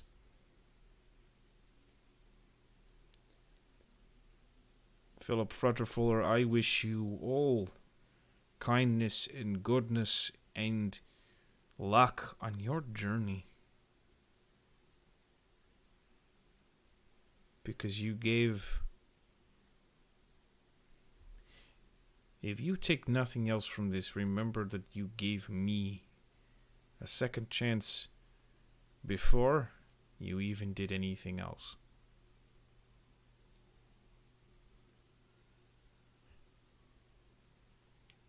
Which is the rarest gift of a person.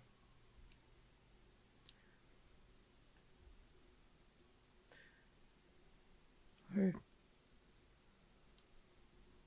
appreciate that, and I hope that you understand that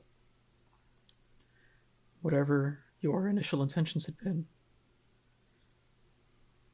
what you gave me was honesty. You gave me a chance to learn the truth, which is something I didn't know I was missing. I don't think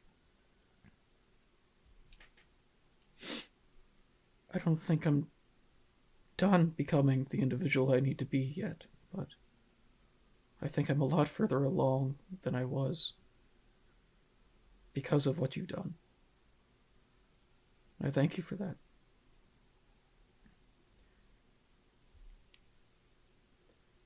Also, Sybil says that she misses you and would prefer if you write home more often. She is worrywart. She just doesn't get it.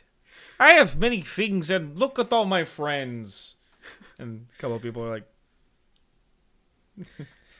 well, they're much more alive. It's the wrong day. You came on a day where they are not. We get crazy. No, I'm fully aware. Good. You can't let Sybil tie you down. I understand. Wow. Regardless, she asked me to tell you. Perhaps I make my way back home and I surprise her with a in-person visit, huh? I think she would appreciate that, and I think a hardy dwarf such as yourself, making his way all the way back to Ulankar would be a pretty good story to give Moradin as well. Hopefully, it's one you'll be able to tell. Wow. If I could ask one favor, I'm going to be checking the mountains north of Rakia. However, or in the northern part of Rakia. However, I've recently discovered that there's a warband in Jortenia that is using mechs that initially came from Pavarish plans. So I have reason to suspect. Golmesh, yes. Do you know who could have done that? Oh no, it's the name of the. It's the name of the mechanization. Golmesh. It gives me reason to believe that there must be some of the Pavarish somewhere around there. Perhaps it's an old design. I can't imagine how it would make its way all the way over to a warband of goblins who I don't think have left this continent. I certainly think you're on a good track. It's not something that I think had been there much before that. Yeah. Or, sorry, I mean to say, I don't... If I was not in control of it. To be truthful, I was not part of my repertoire. It was my cousin's work. Cousins meaning right. Just. Well, but I suppose what I was thinking is maybe, there must be sleeper worm all over the continent, and maybe one of them will have heard something or seen something that might be able to tell us about the movements of the Pavarish through Jortenia.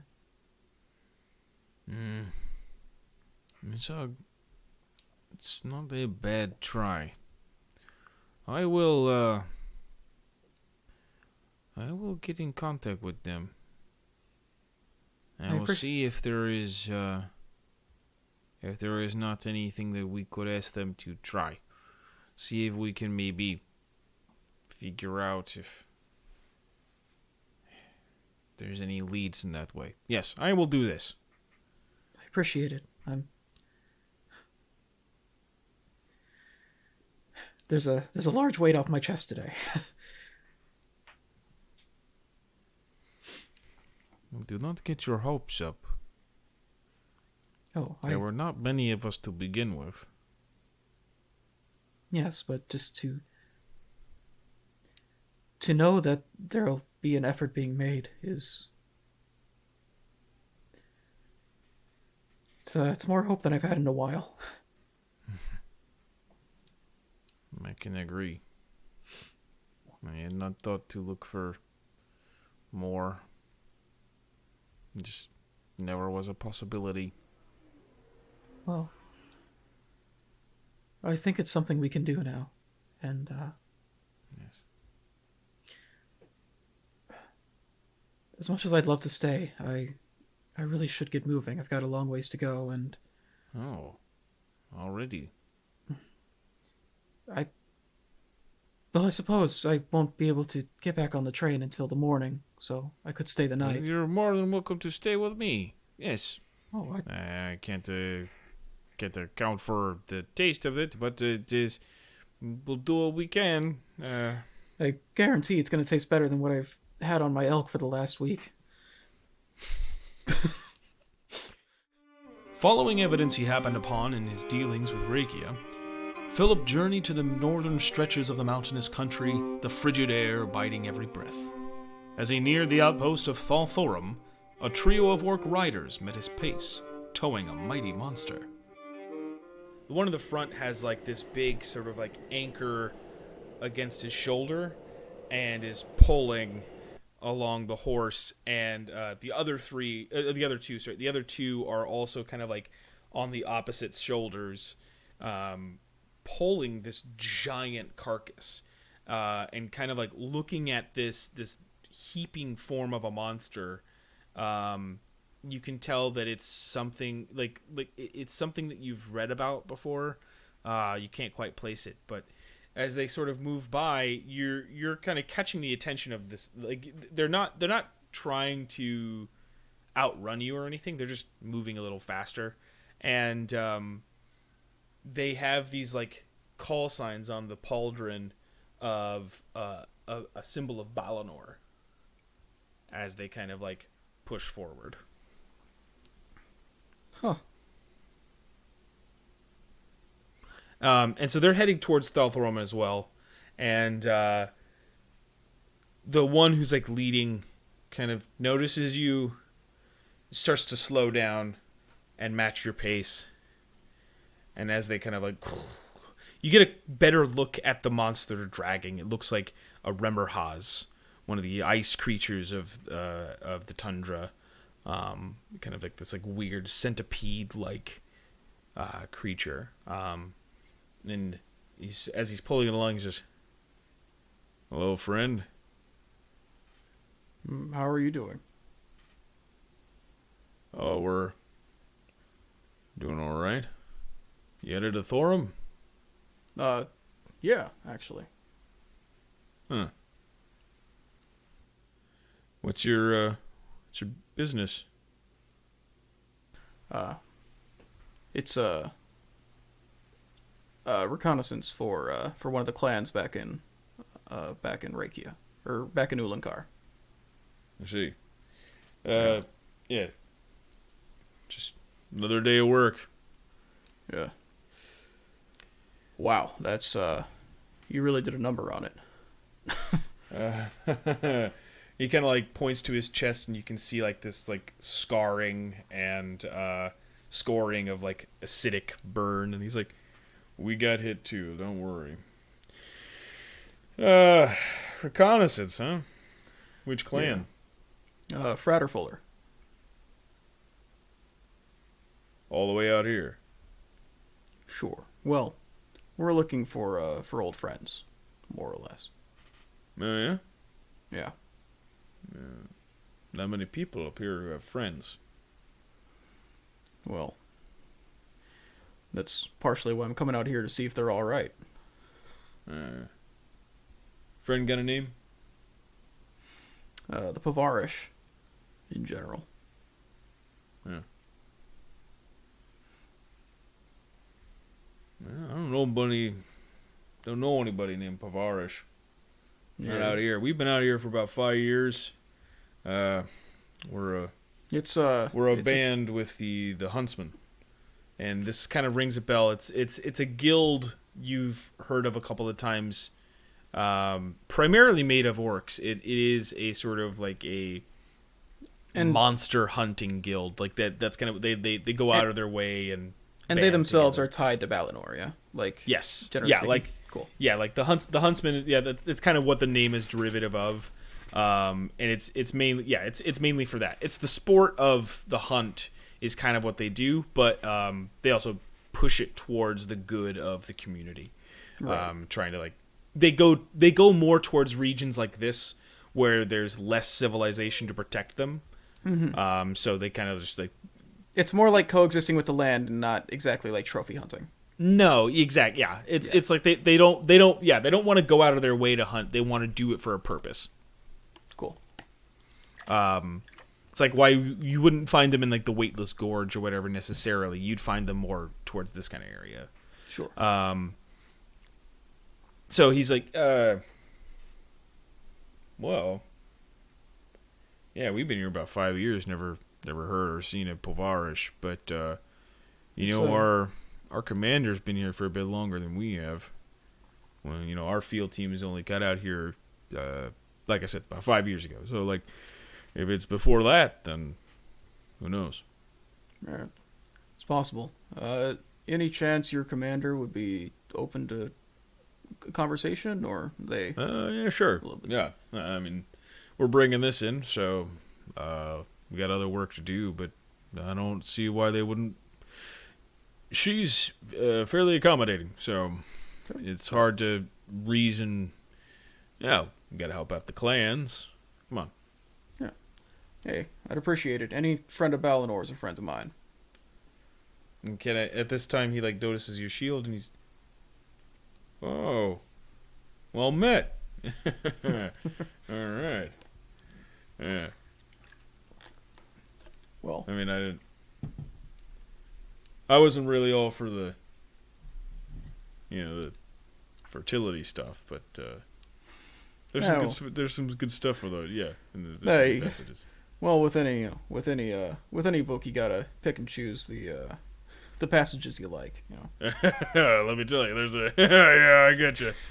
All right, and so he keeps writing. Just like a lot of, just really aggressive ribbing. Yeah.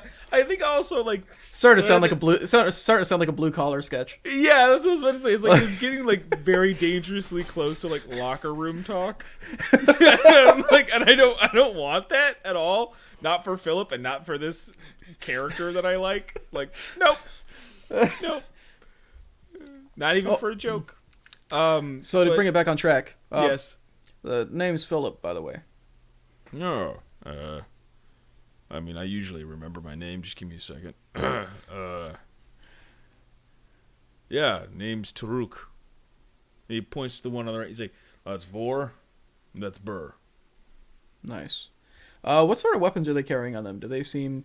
Taruk is carrying this, like, is like, it's not on his back, but you can tell that there is, like, a slot for it. It's currently sitting on the horse. It's like, this is, like, very hefty greatsword, right? Okay, like, and that makes sense. That tracks. It's got a couple runes carved in it as well. Vor is like it's like a halberd situation, whereas Burr seems to have this like grappling contraption. Like you can tell it's got like this grappling hook, similar to the one that's like on his shoulder, on his arm, and then on the other arm he's got this kind of like what you would call like I that's what I'm trying to like imagine like almost like a spring loaded some sort of like it gives more weight to the fist. It's like I'm trying to it like springs into here, and then it's like it's like a metal knuckle that like retracts and stuff like that. Okay. Yeah. Interesting. So they take you into Thalthorum, which is more open than you would have expected. It seems like as you pass houses, you can kind of tell that the way that they try to heat the homes in this place is by sort of a central mechanism within the home that like heats the area, heats the room. Or the home in its entirety, whereas the rest of the spaces just kind of exist in this perpetual sort of frigid temperature. Okay. Very frostpunk. All right. Mm-hmm. Taruk kind of talks about how it's like geothermal. There's an actual like because you're so far north, you're at the actual place closer to. You're also on the west. You're like towards the west. So the western parts and the northern parts of Rekia see a lot more like volcanic activity, whereas the south and the southern parts are more dormant volcanoes because they've kind of had time to work around them and through magical means they've kind of like settled the volcanic disturbances there so that they could live there. But up here, they still need to use the sort of geothermal heat to exist, so they can't like just like outright get rid of them. Mm-hmm. He takes you to this like sort of like far it's a little bit farther removed from the rest, and as they walk through, you're not getting hellos, you're not getting anything, but like the huntsmen are getting sort of just nods, points out, or just whatever, like like very simple greetings and no more than that. Seems kind of a terse, but it seems more solitary than. I'm sorry, that's what I was trying to say. It seems more solitary than terse. Mm-hmm. Taruk kind of also explains that like this is more of a place where people go because they have business. People don't usually choose to live here. Yeah.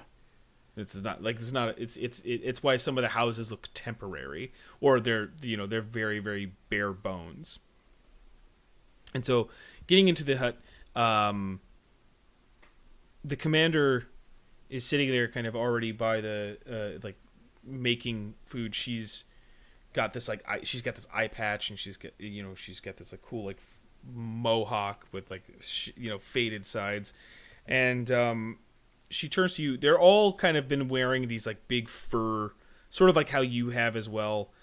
These like fur lined things as you guys like park, as you guys hitch the animals, you start to notice like you're a pretty big guy, and these guys stand like a whole head above you.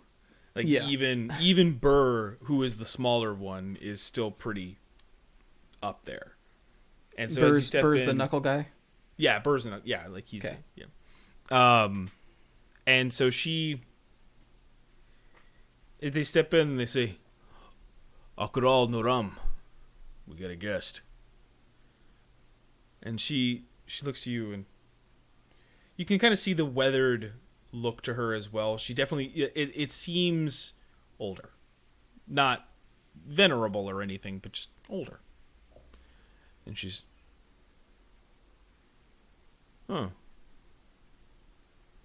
hello. Hi. Thank you for seeing me. I have a stew going. Is that something you would be admissible to? If you don't mind, I would. It would be rude for you not to accept. Then I accept with pleasure. I'm sorry. I'm merely joking with you, but good to know. Yes. Job well done. He's like, well, I mean, job done. All right. Well, just make sure that we crack it open before the actual frost sets in. We got to make sure we get the bits that the client wants before. And they're like, yeah, we know. He's got more questions for you, so we're gonna go out in the back. We're gonna take care of the work. Hope you enjoy your time. Enjoy the stew. Philip, I just hope things are, I don't know. We just don't see a lot of people with ROI, or it's just kind of refreshing to see a new face. And he leaves, blushing. All right. Like that was like too much sentimentality for him. Yeah, he was like, I brought up a feeling. Yeah. That's not what I wanted. I feel weird now. Yeah. He's a new person. He's gonna see right through me. That's definitely the feeling you got, was like, this guy's like pretty cool. So the commander's,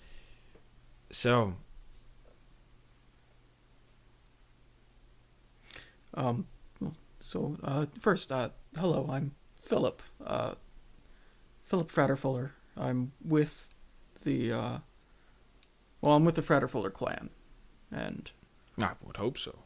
Yes, I'm not sure how much you know about the history of the clans. Spattering amount, but if Toruk said correctly, you're here to speak on the Pavarish. Yes, it's Are you familiar with the Pavarish at all? Well, not with a clan necessarily, but I did know a family. Were they around here? Yes. Some 7, 8 years ago. They were it's around. Oh, it wasn't much after I got here. We started to establish our presence. See, we originally came out here because they were having so many attacks by a bunch of different monsters that we stepped in to try to make sure that they actually could live here. But because of that,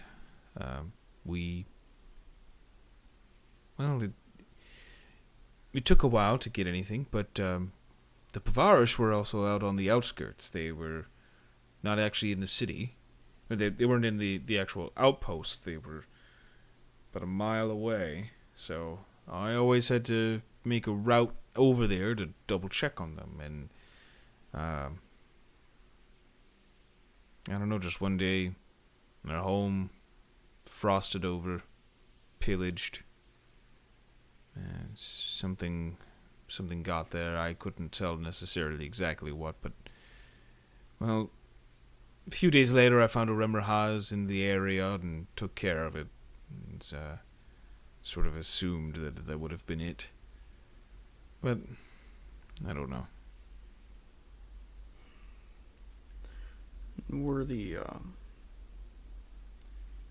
Were all of the bodies accounted for, or? Well, that was the thing. There were none. Huh. So, if you want my opinion, well, I knew the family. I knew the head of their family, and he was. They were nice enough, right? They were no suspicious, but last time I saw him, he was saying some very confusing things. Some years ago, I haven't thought about this in a while. Something about he found something. He kept sort of saying that over, and that's the thing I remember the most. He said, I found it, I found it, and he said, and when you see it, Akaral, you will blow a gasket. Oh. And he said, I asked him what he was talking about. I tried to get him to speak. He was manic. But in an excitable way, so I sort of dismissed it after a while, but he was saying something about trading info and or trading something away to gain what he gained, and he was able to learn something to revitalize his family, which I just, at the time I wasn't as familiar with the clans of Rakia, but I haven't seen him since. But with no bodies, no footprints, nothing, it's as if they just vanished. And in my line of work, that usually means they ran away and don't want to be found. But he kept talking about he found something and it was close. Close to where we are. Do you know what his vocation was at all? Oh, some sort of a tinkerer, as I recall. He was sort of instrumental in there was a really big blizzard.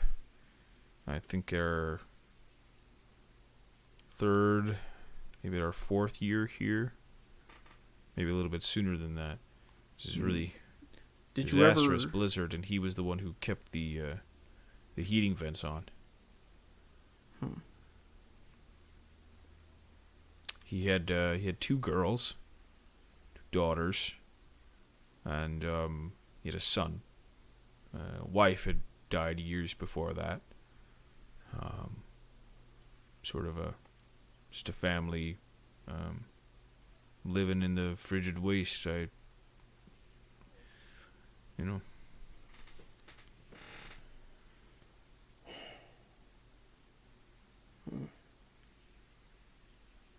Kind of said that he was up here for research, but he'd be here for years before I even got here. What could he have been looking for? I don't Where would he know. have I never gone? really looked into paying attention till it was too late. So If someone were to run, is there... I'm not sure what they would be on the run from here, outside of the monsters, I suppose. But- people don't usually come here to run away. Yeah. It's a bad place to try to run away. You don't have too many places to actually run. It's Thalthorum or nowhere else. Nowhere else that's kind, anyway. I You don't mind me suppose- asking... Oh, sorry, go ahead. Oh, no, you go ahead. I'm just thinking. Well, if you don't mind me asking what you're looking for him for. You heard him talking about restoring his family? Yeah, I mean, imagine that's just some sort of, Reikian thing. It is, and well, the misfortune that his family had fallen on was caused, at least in part, by my father. And well, for a while now, I've been trying to make it right, and I had heard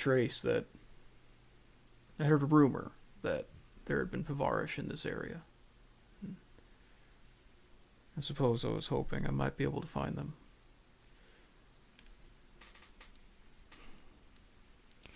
Yeah, I'm sorry you're a few years late, but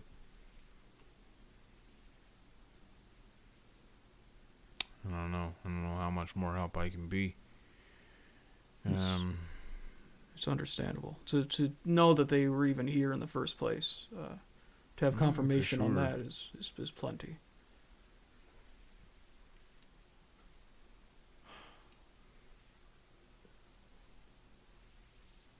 Huh. I'm just gonna kind of start eating and thinking.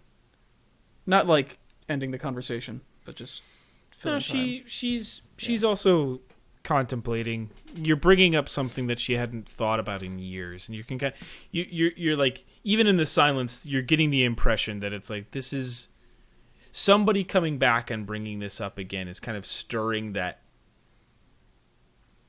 emotion, and you can tell that she's in the same kind of process of like, yeah, it still doesn't make any sense, and maybe it doesn't sit well.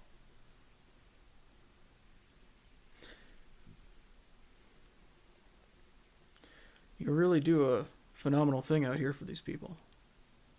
I saw the beast that your men were carrying back, and that's... To handle things like that on a regular basis is the tall order. Yeah. Yeah. It's I mean, we still make a living, Well, sure, but... It's all in Balinor's will, right? Yeah. Keeping the balance. Yeah. Yeah. Just someday, she kind of like scratches the eye patch a little bit, like just under it. Someday it'll be my turn. And if I can do that, staring down the maw of a... Oh, I don't know. Something terrifying. I think that'd be nice. There's a lot of those out there, so I wouldn't. Oh, I'm not worried about the supply. I guess I'm just thinking it's better to be alive than dead. But Well, to be eventually fair, that runs out. yeah. We can do our best to preserve it. I think it's a noble thing to try and preserve it, but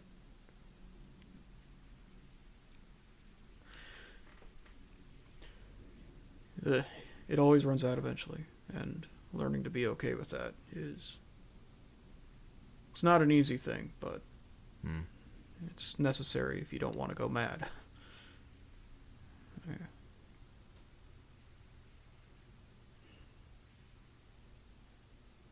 Still, I suppose what worries me the most is the thought of not leaving behind something you can be proud of when it's all over, I suppose.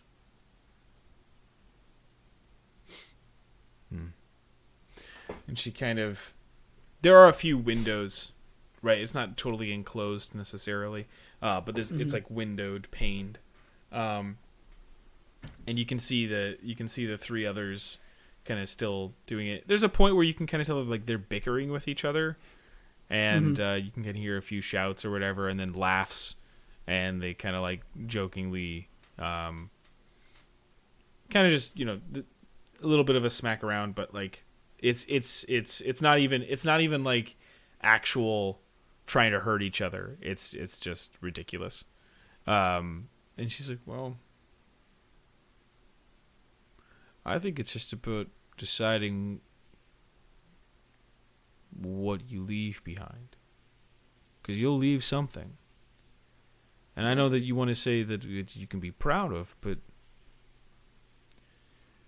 to be proud of something is to give yourself to it fully. Even if that means you don't get to finish it. One last time, she kind of looks out to the three of them. She says,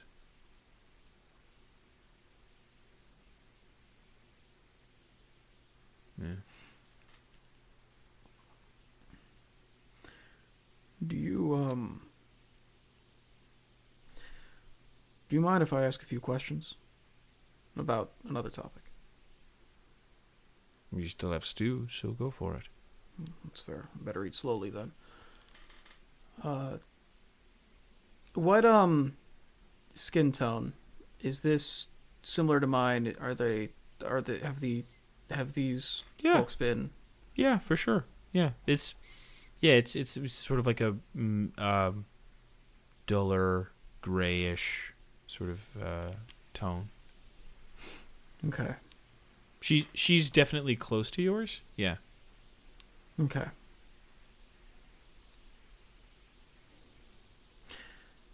I'm not really all too familiar with her customs. With a name like Philip Fratterfuller, that's already apparent. Yeah, I sort of wear that like a badge everywhere I go. Huh? It's funny. The name you have. That's Sorry, it's funny. It's fair. It is.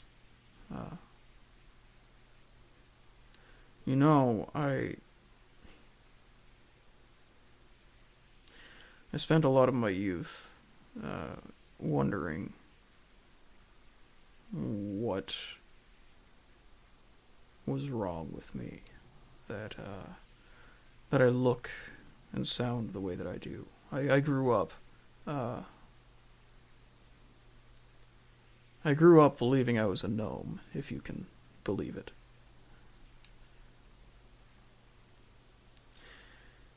Fortunately, you hit an age where, even if you're not the brightest, you start to realize that there's something strange.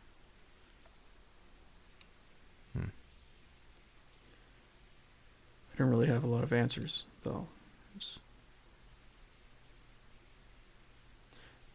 I just kind of committed to it. I've been afraid to learn much about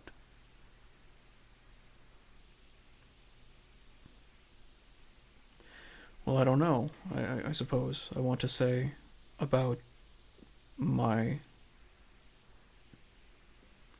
culture or my anything, but I grew up entirely detached from it. So I don't know if I can even claim it. It's, to me, like, I am a Fratterfuller, but... And to be honest, this is one of 3 times I've been comfortable letting myself live in the body that I have. You know, I grew up hating this body, hating this voice, and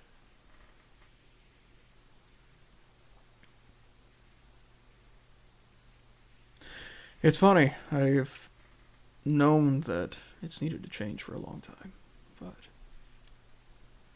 actually doing it is... that's another thing entirely.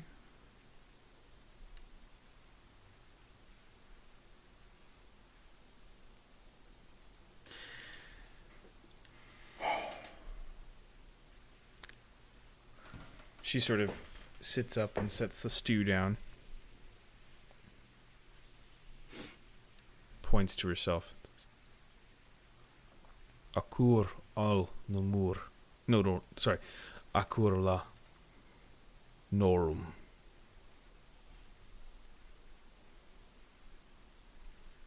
Is more than a name. It's my story.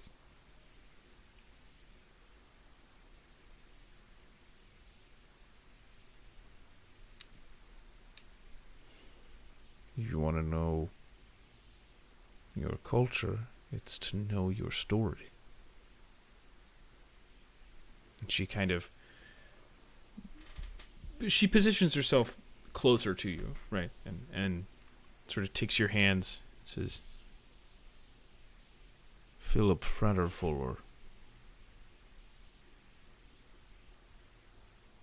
While not our tradition of a name.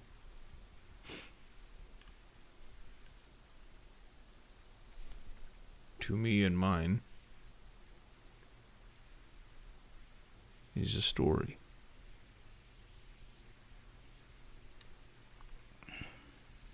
It's just a story in a different language.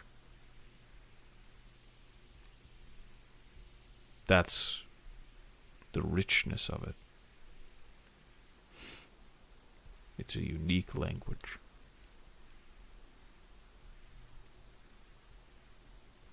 She sort of... there's she gets up and she takes a bowl and sort of grinds, takes a pestle, mortar, and just kind of grinds some stuff and takes another bowl. And during this time, like, the other guys have, like, come back in and they see what she's doing and they sort of look to you and they kind of assess and they sort of all drop to... they get sort of facing you on their knees and kind of just simply slightly bow their heads, and you can kind of hear a mutter of a prayer. And she comes back with 3 colors. And she places a blue to the temple in sort of a semicircle. And taking a red, draws a line down the nose. And then in a yellow, she kind of places it under the eyes. On the blue, she's A story begins in multiple parts, but it always starts at the sun rising.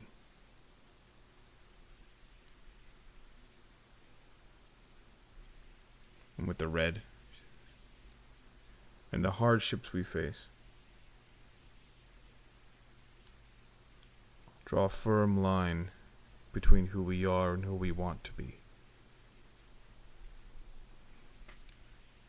She takes the yellow. And through our actions, we're able to cross that boundary.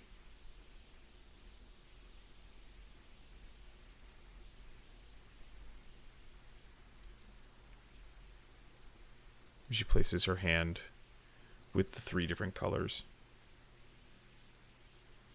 to like where your heart is. And she says,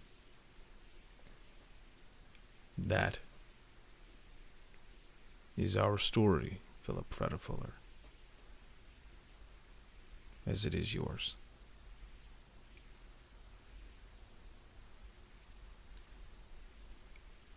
And she looks to you. She's sort of looks to your shield, and she says, "As is this. Unknowns to you, you enact your culture."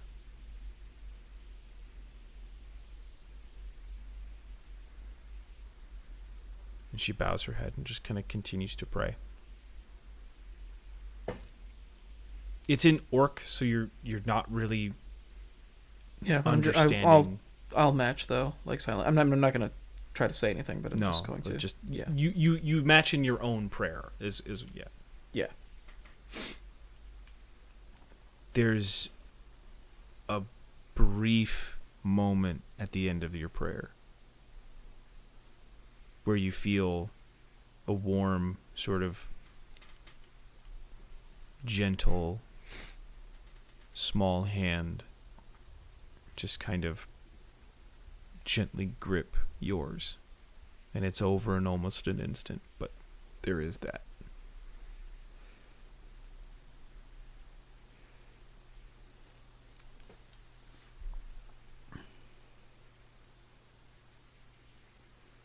As they finish, they sort of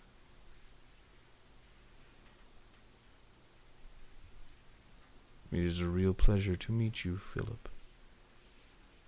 Likewise.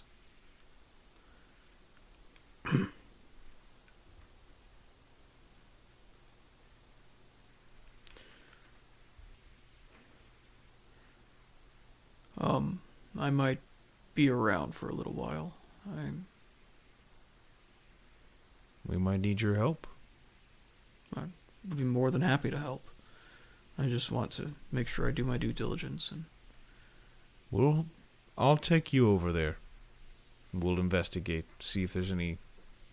It's been years now, too, so it'll definitely have lost some of the value of being there, but maybe there's something worth checking out. I'd appreciate that greatly. Yes. Our friends the Mountain Dews all find themselves serendipitously coming back to their mystical mansion just in time for that wonderful desert delicacy. The conversation that follows may change their paths forever. Next time on The Natural One.